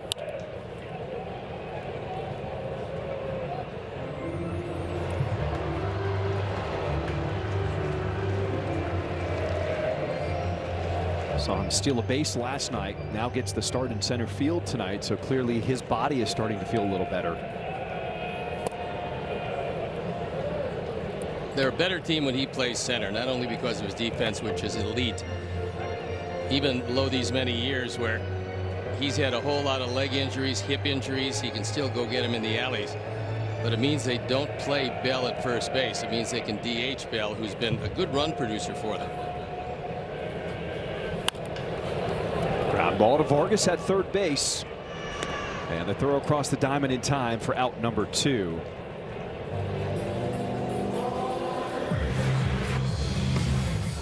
Let's take a look at StatCast 3D presented by Google Cloud. The hits allowed by Davis Martin tonight. Yeah, they were 10 of them, the most in his career. 4 on the 4-seamer, 3 on the sinker, 2 on the cutter, 1 on the slider.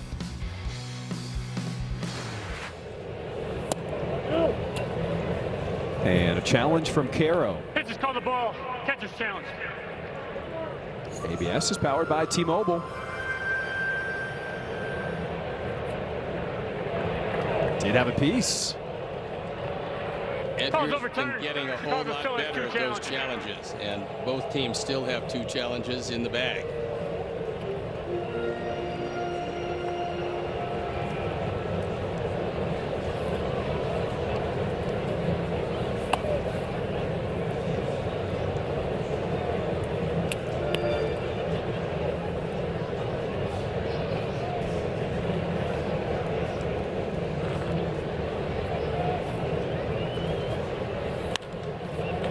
Popped up and to shallow left field, and Tanachi taking over And a nice job by Newcomb retiring the Twins in order to close out this 6th inning.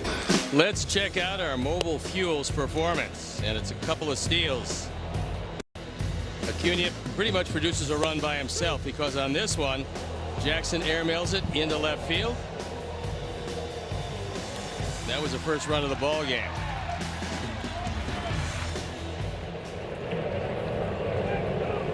See if Acuna can spark something once again to start this 7th inning, as that was pitch number 85 from Connor Prelip.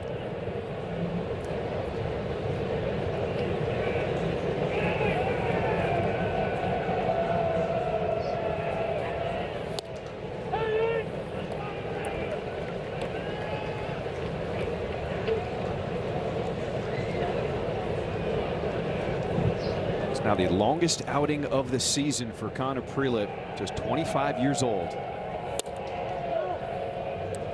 And that one looked pretty good. Pitch is called the ball. Catcher's challenge. ABS powered by T-Mobile. That call is overturned. Minnesota still has 2 challengers. Catchers have been pretty good tonight.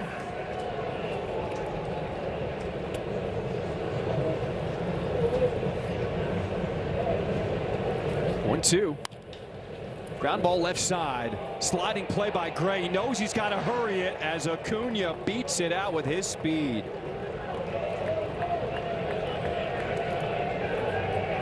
If you go in the hole with Acuna running, you got no chance of getting him. He's just too fast.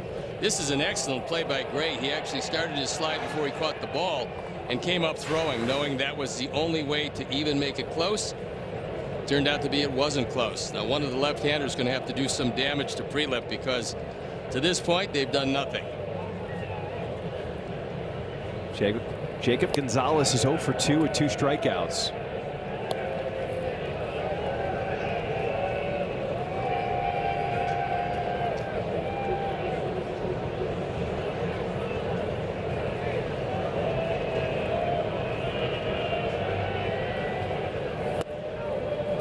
We've asked Will Venable about running situations, and he said he'll give guys either the red light or the green light.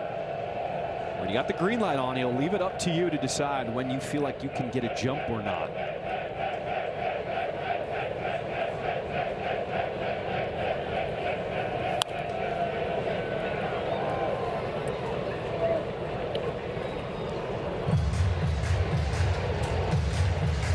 I think Acuna, with his speed and base stealing ability, probably has a green light all the time, but this is not a real good time to run.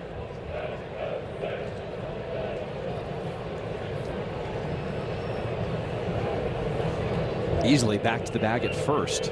Prelip almost threw that one into right field.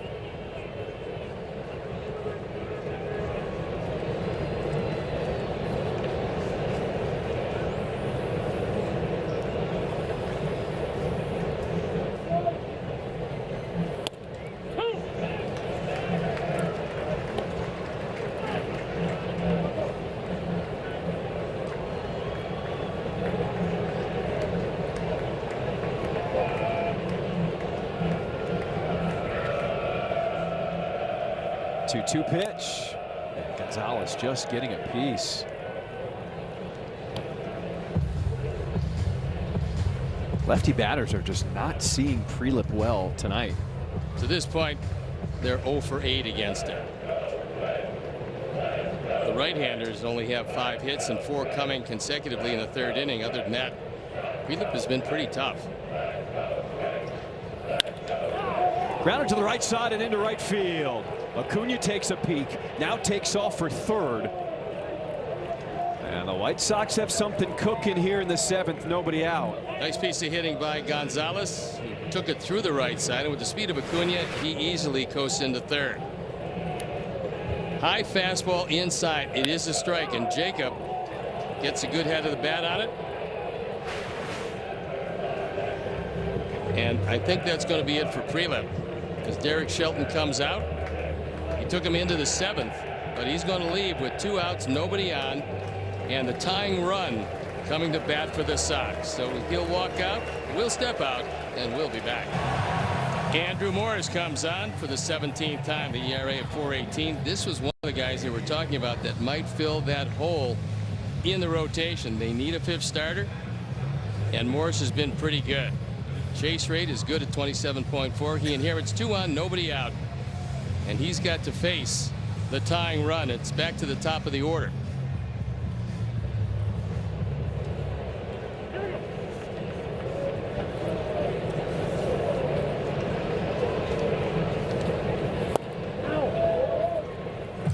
His last 2 outings were in that series in Chicago, May 26th and the 28th on Thursday. And he threw a combined 37 pitches, so the White Sox have seen him recently. We do have the left-handers on the bench. Got Montgomery, Peters, Nishida, and the switch hitter Romo. So with a right-hander in, plenty of options for Will.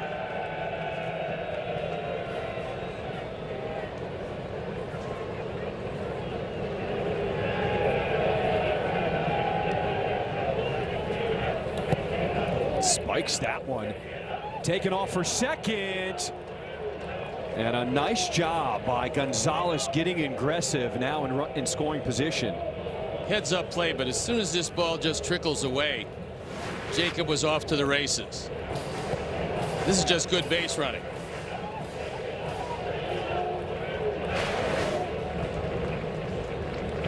Base hit. The White Sox are right back in this one. Slow roller left side, charging his lead. Bare hands throws. Safe at first as the run scores. It's now a 6-4 ball game here in the 7th. Chase is 2 for 4 tonight. 2 for 3 tonight. And neither left the infield. This is just flat out speed. Right here, he's sniffing a base hit. He realizes that it's going to be a tough play for Lee. No chance at the plate. Chase beats it at first, and that's a run batted in, his 19th of the year, and the Sox move within 2.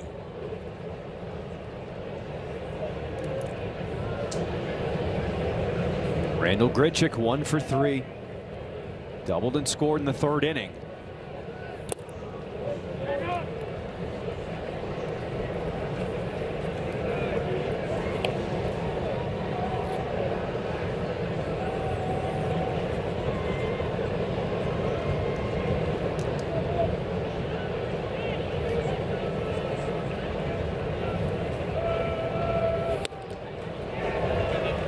Grichuk getting a chance to prove that he is not just a specialist against lefties,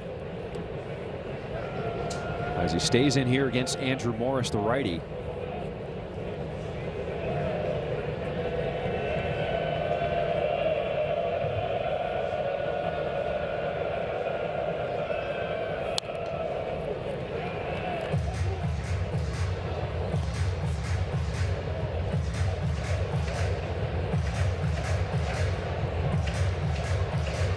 Gonzalez at 3rd, Maedroth at 1st. Nobody out in this 7th inning.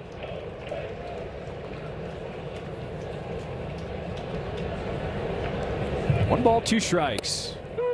Ooh. Cold strike 3 as Grichuk goes down looking.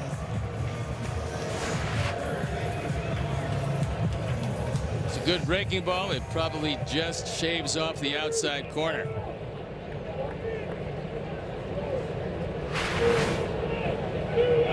Looks like it did get a piece of the zone there.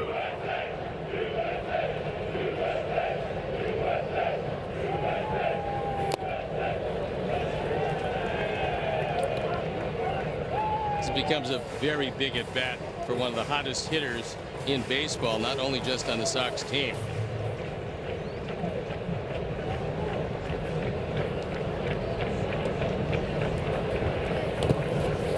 That one gets away as Maedroth able to scoot to second. So now 2 in scoring position.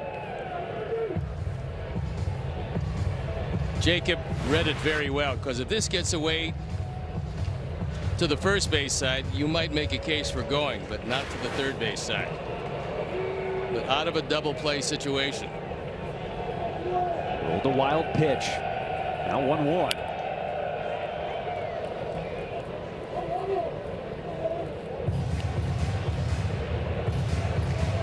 Derek Shelton deciding that he's got a 2-run lead. He's playing the infield back. He's going to concede the run on a ground ball in the infield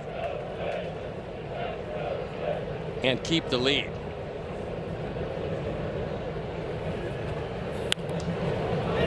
Another one popped out of play.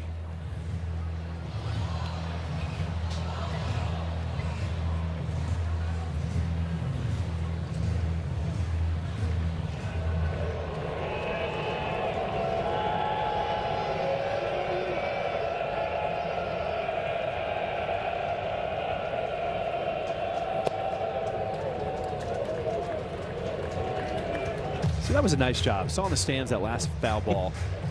It knocked I think the drink out of a young girl's hand. A White Sox fan came up with the foul ball and decided to give it back to the young girl. And a huge smile on her face as she wiped herself off. That's baseball right there. 2-2.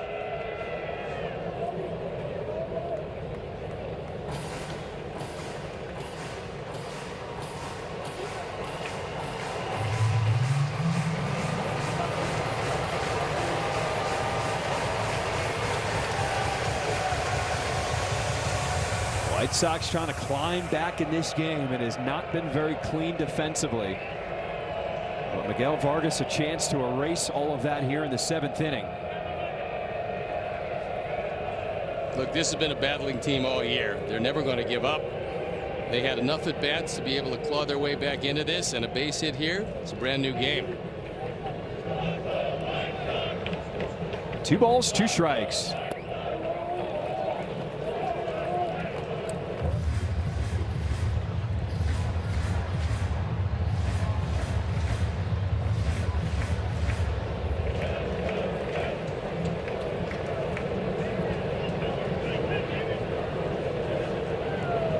Second and third, 1 out.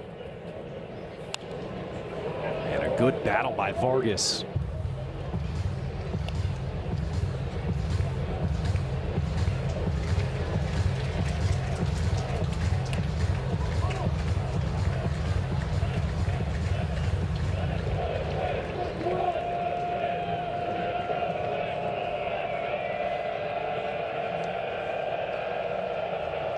Three-two pitch. Got it by him as Vargas goes down to a knee. Strike 3.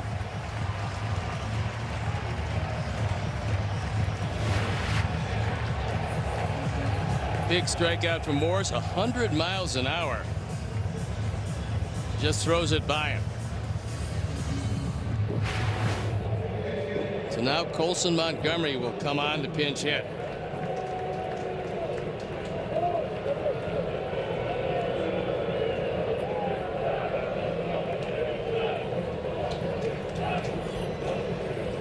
With the bat coming up to the plate, the Twins want to have a conversation and go over the scouting report here.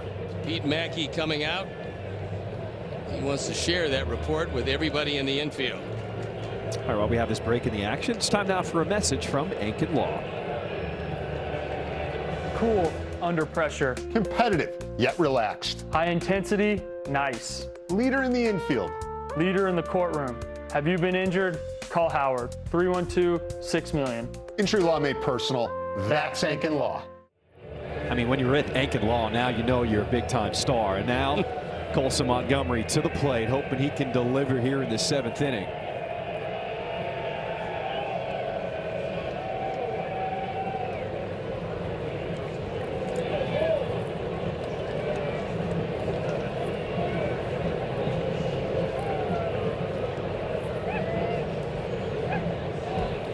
First pitch to Montgomery. Oh, and it hit him. So that will load the bases. And hopefully Colson's going to be okay. That one hurt him. Limping around for a bit.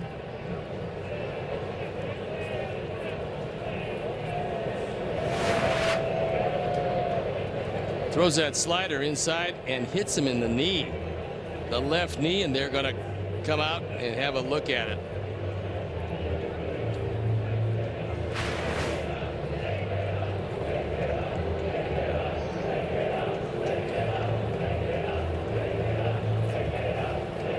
He's going to walk it off and see if he can stay in this game.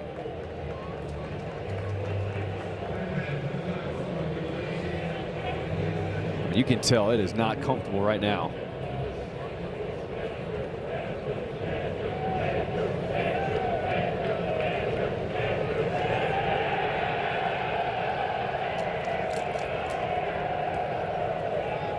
Got a smile on his face. That's usually a pretty good sign. He's probably saying, hey, look,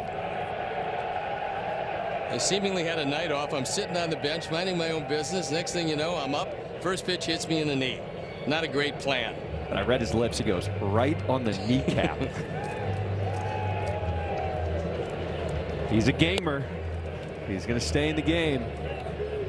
And that is going to be it. Morris is going to depart.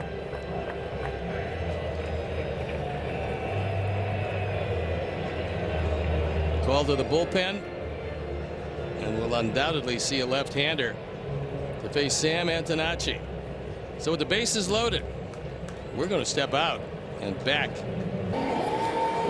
Got a new pitcher in the ball game, and he inherits bases loaded. So Anthony Banda on for the 29th time, his ERA up over 5. We saw him in Chicago. We saw the whole bullpen in Chicago. But bear in mind, a hard breaking ball in the dirt. Jackson has let a couple get away, and that's something you have to bear in mind if you're Jacob Gonzalez at third base. Sam Antonacci steps in with the bases loaded and takes that first fastball, strike one.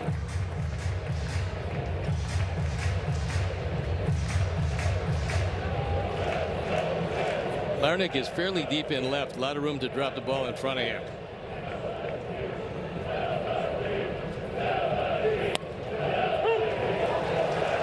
Sixth time in Antonacci's career that he's come to the plate with the bases loaded. He's actually been hit by a pitch twice in those situations. Got a battle here. Behind in the count, 0-2.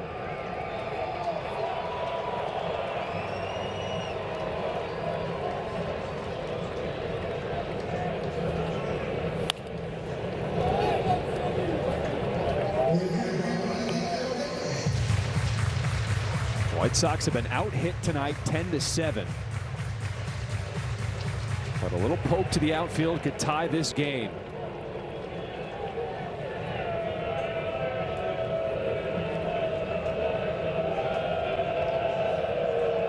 Oh, 2.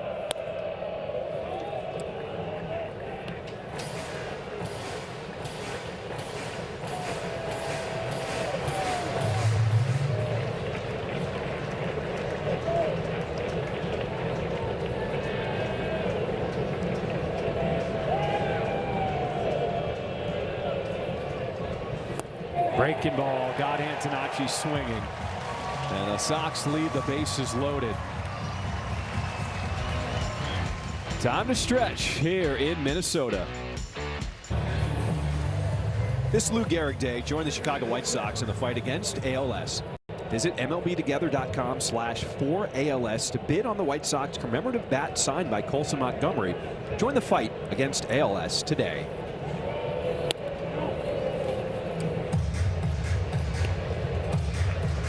Current bid on that Colson Montgomery bat is $270 right now. Let's get those bids up because it is for a great cause. Today is all about building awareness and money to fight ALS. Colson in the game, so fortunately that knee is feeling good enough to be out there. Newcomb has been very good tonight. The stuff is sharp, and the Twins aren't doing much with him.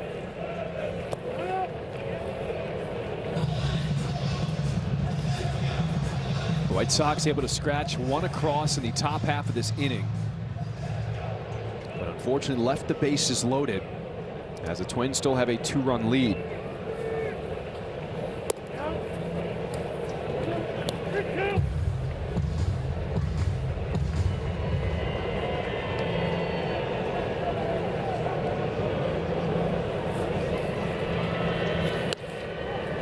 Got him upstairs swinging.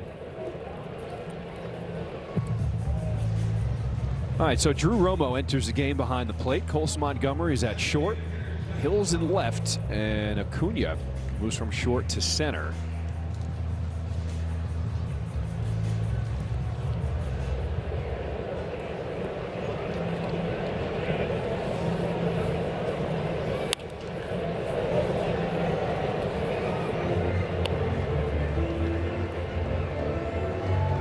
Bill will turn around and hit from the other side.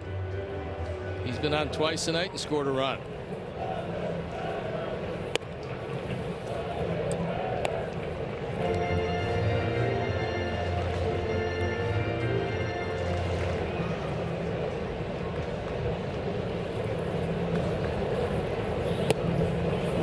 Ties up Bell inside. Sean Newcomb has retired the first 5 that he has faced. He helped get out of that 5th inning, and he's been untouchable. The stuff is really crisp.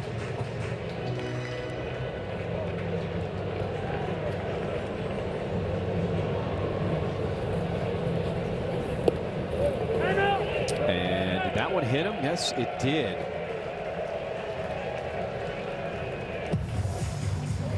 All right, how about a trip down on the farm and check in with Connor? All right, John, a couple of good starts for Hagen Smith in a row tonight. 9 strikeouts, 16 strikeouts, and just 3 walks in his last 2 starts. Braden Montgomery, 2 for 4, 10 for 20 in his last 5 games. I'm not great at math, guys, but I'm pretty sure that's a 500 batting average for Braden Montgomery. Well, we've seen 11 call-ups this season. Wonder how long it's going to take to see Braden Montgomery at this level this year. Here comes Will. He's going to take Sean Newcomb out of the game, and the Sox will go to the pen. So as he walks out, we'll step out, and we'll be back. Trevor Richards comes on for the 12th time. His ERA a little above 5.5. He inherits Bell at first base. And he's got to get 2 outs.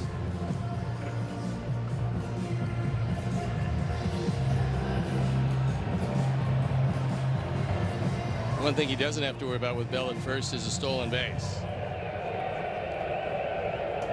Although we have seen a lot of things happen tonight.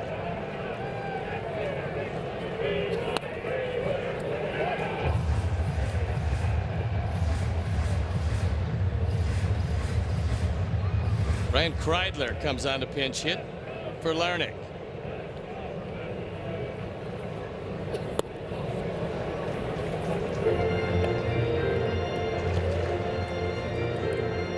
White Sox have been so good at home this season, 20-11, but still trying to figure things out on the road at 12-17.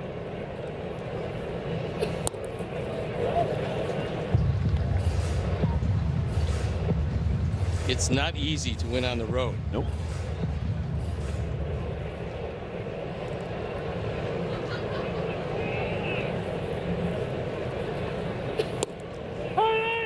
And if this score holds, it would be the 4th consecutive road series loss for the White Sox.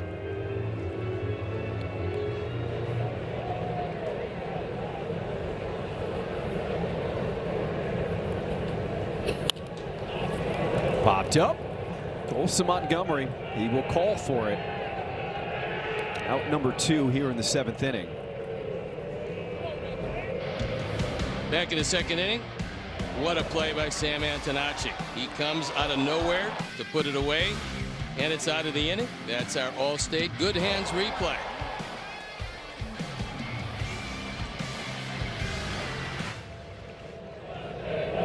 Things were looking good then, but big 4-run 4th inning for the Twins.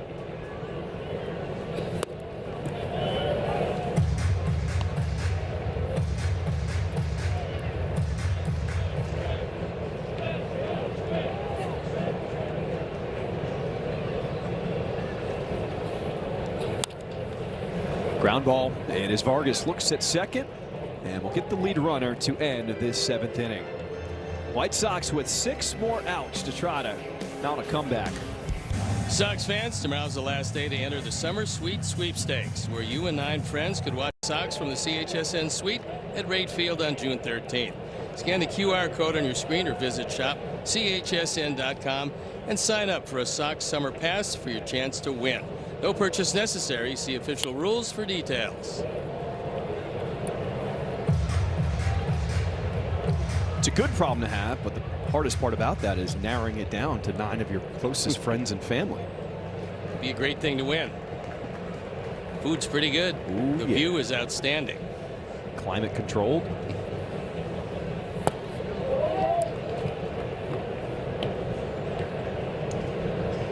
So Ryan Kreidler, after pinch hitting, stays in the game and will play left for the Twins.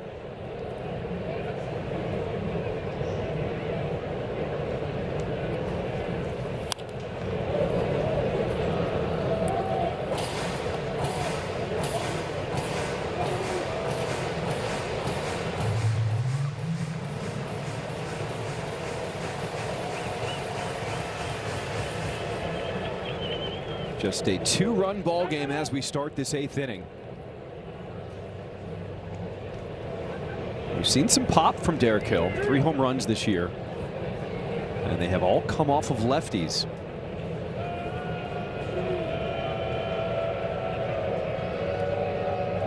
1 ball, 2 strikes.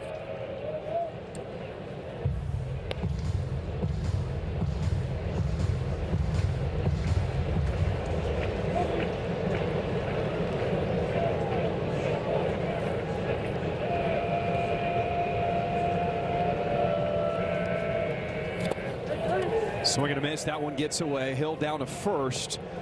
But the throw in time to complete the strikeout. Out number 1. Time for the upcoming schedule presented by Toyota. It's one more here in Minneapolis with these Twins, and then a much-needed off day after 13 straight. Then it's on to Philadelphia and home after the off day on Monday to Atlanta and the Dodgers in a stretch of 6 toughies.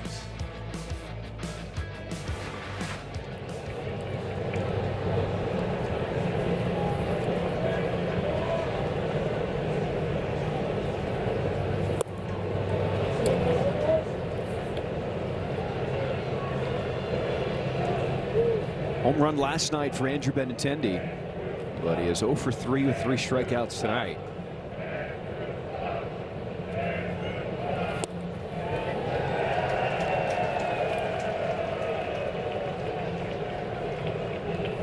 First year with the Twins for Banda, spent the last 2 with the Dodgers.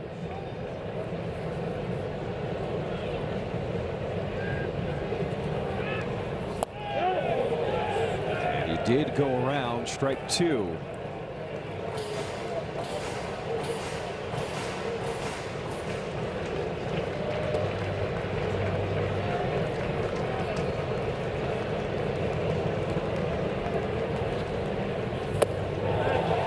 Benintendi his 4th strikeout tonight for out number 2.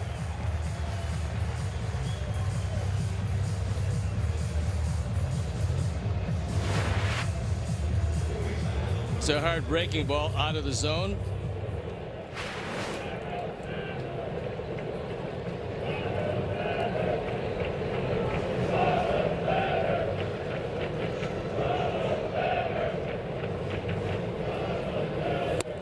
You know, as tough as a night as it's been so far for the White Sox, we've seen some really good things from Luis Angel Acuna here tonight in Minnesota. Pretty solid defense. The running was great. He's hit the ball hard a couple of times. Chopper to third. Off the short hop is Lee, and it gets away. Once again, Acuna's speed putting pressure on the defense. We'll have to see how they score that. Very tough play for Lee.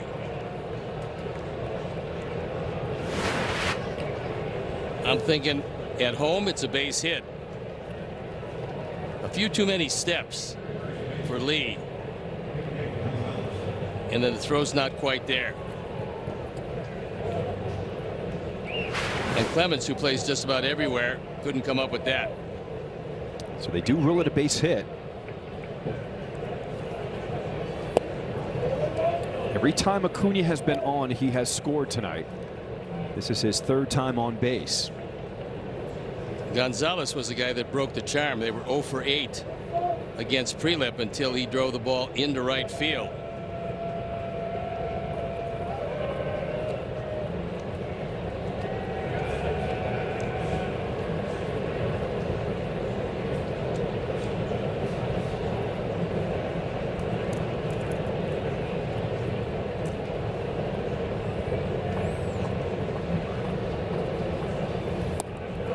Breaking ball misses. 2-0 the count here to Gonzalez.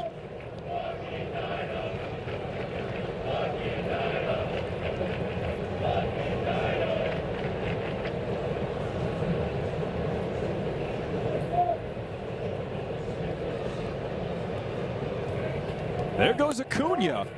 Throw down to second. Not in time. Stolen base. His second tonight. Excuse me, third.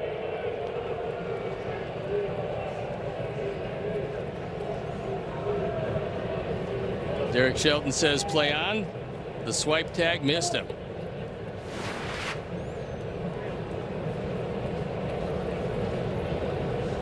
Left hand on the bag before the tag. Had those 2 stolen bases in the third. And now in scoring position here in the 8th inning. 4-pitch walk to the 9-hole hitter Gonzalez.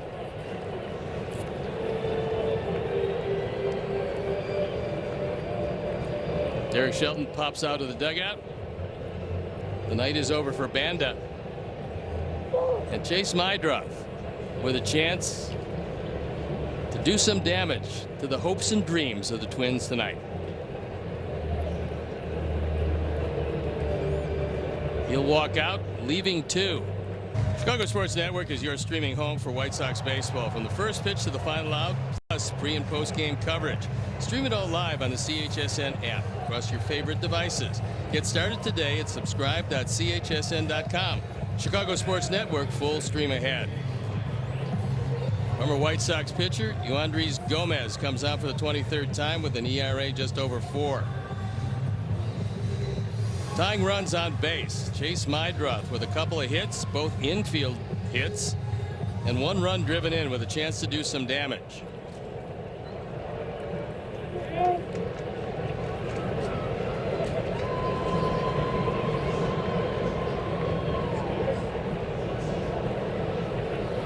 First pitch from Gomez. Breaking ball misses. Ball 1. And we've seen it up close and personal that Gomez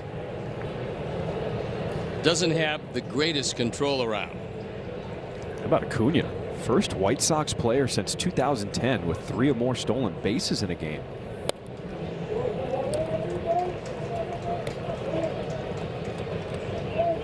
He's not gotten the ball out of the infield. A walk and a couple infield singles, but as long as he gets on base, he can create some havoc.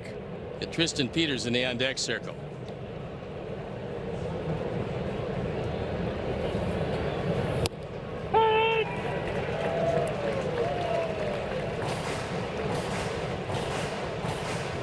White Sox had bases loaded in the 7th inning. They're only able to get 1. Needing to scratch another one here in this 8th inning.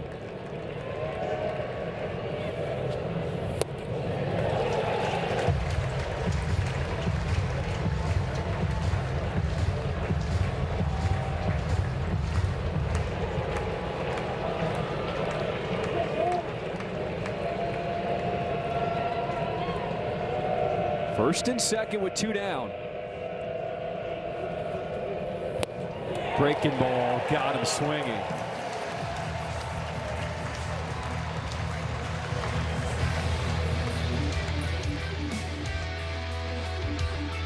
Back to Target Field, bottom of the 8th. White Sox trailing the Twins 6-4. Welcome back here inside. The story of the game last night, White Sox left 7 runners on base. Tonight they've left 9 on. That 16 these last 2 nights here in Minnesota. Yeah, there were some opportunities, but the Sox known to battle back. They got to battle back one more time. The bullpen has been very good tonight, shutting the door.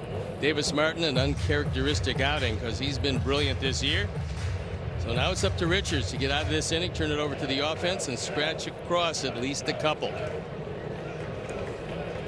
He will face the bottom three in the order as Kershaw fouls that one back. Normally that's a good thing. Not tonight, as the bottom three for the Twins have been very productive. Well, at one point they were 6 for 7. You don't expect that out of the bottom three in your order, but that's what's happened.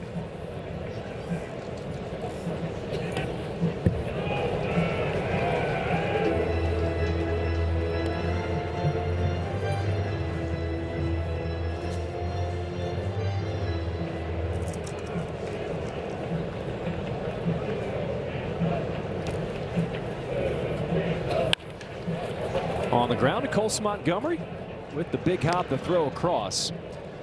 One away. The White Sox Charities Garage Sale, it is back. You can join us this Saturday, June 6th at Rate Field.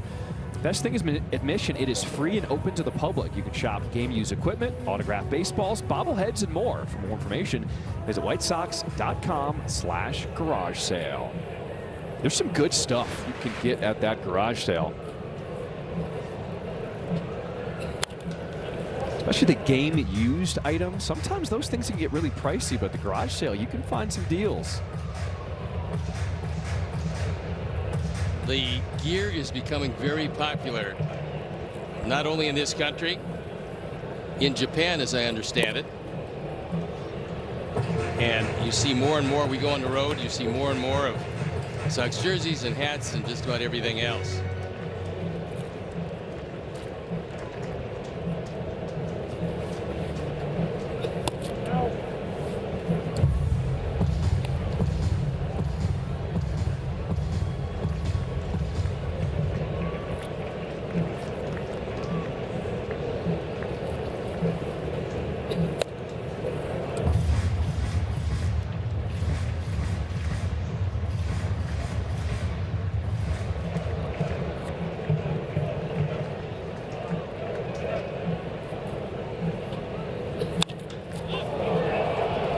In the air to center field as Acuna settling for the grab, and 2 away in this 8th inning.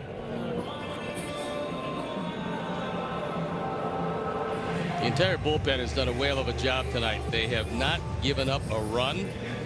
They kept them right there for the offense to make an effort to get back into it. They are into it, only 2 runs down with 3 outs to go.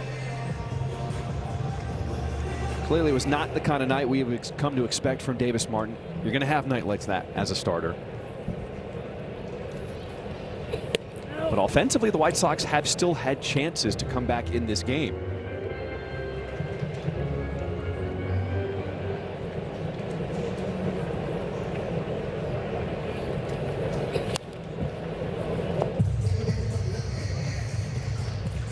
And Buxton, he really creeps close to the plate on that on-deck circle, almost getting hit with a foul ball.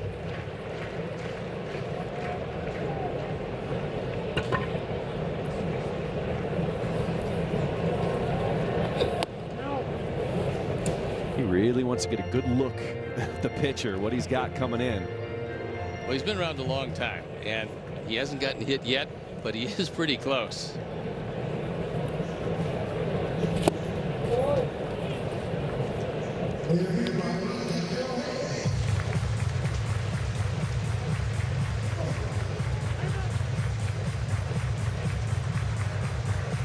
Be nice to save him for the bottom of the 9th, which would mean you get out of this inning and the Sox at least tie the game, perhaps take the lead.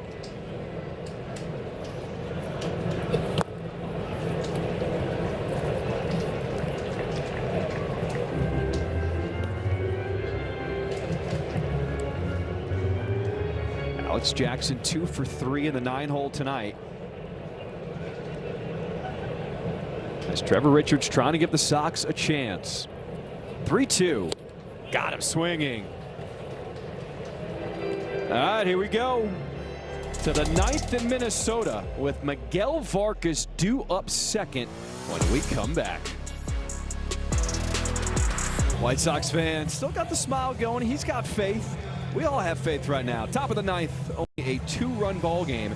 And Tristan Peters with a pinch hitter for the White Sox. Gomez still in the game, but he's got to go through the heart of the order here in the top of the 9th inning.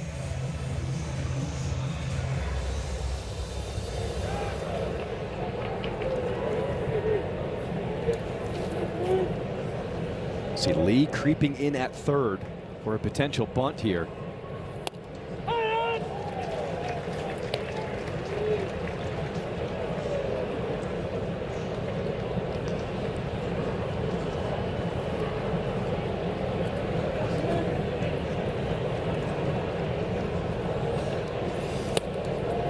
Chases that one upstairs, and it's 0-2. Now Lee can retreat to his natural position, although he's wide of the bag at third and pretty deep.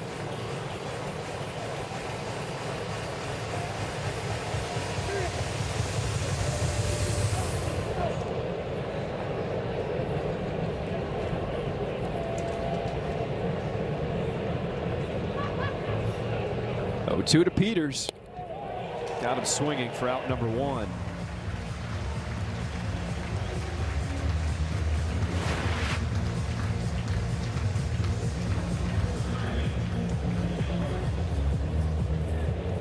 Up and out of the zone with a little cutter.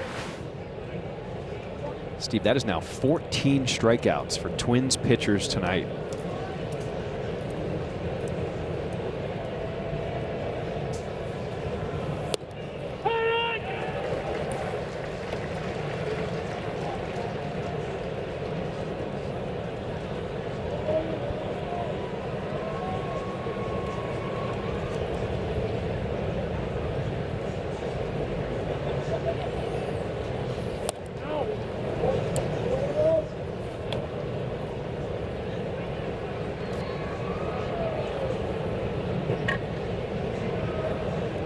One ball, one strike here to Miguel Vargas. White Sox needing a base runner in this 9th inning.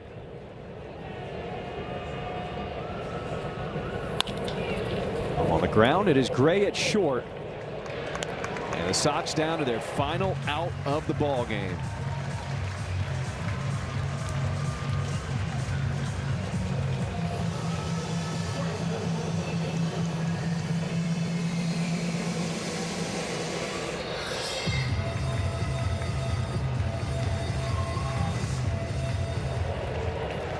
Crowd here at Target Field, they have been lively tonight as they rise to their feet with 2 outs here in the 9th.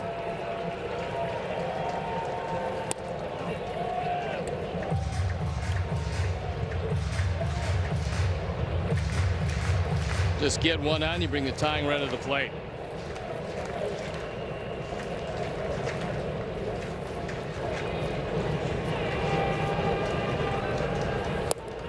Missing outside, 2-0 here to Colson Montgomery, with Drew Romo waiting in the on-deck circle.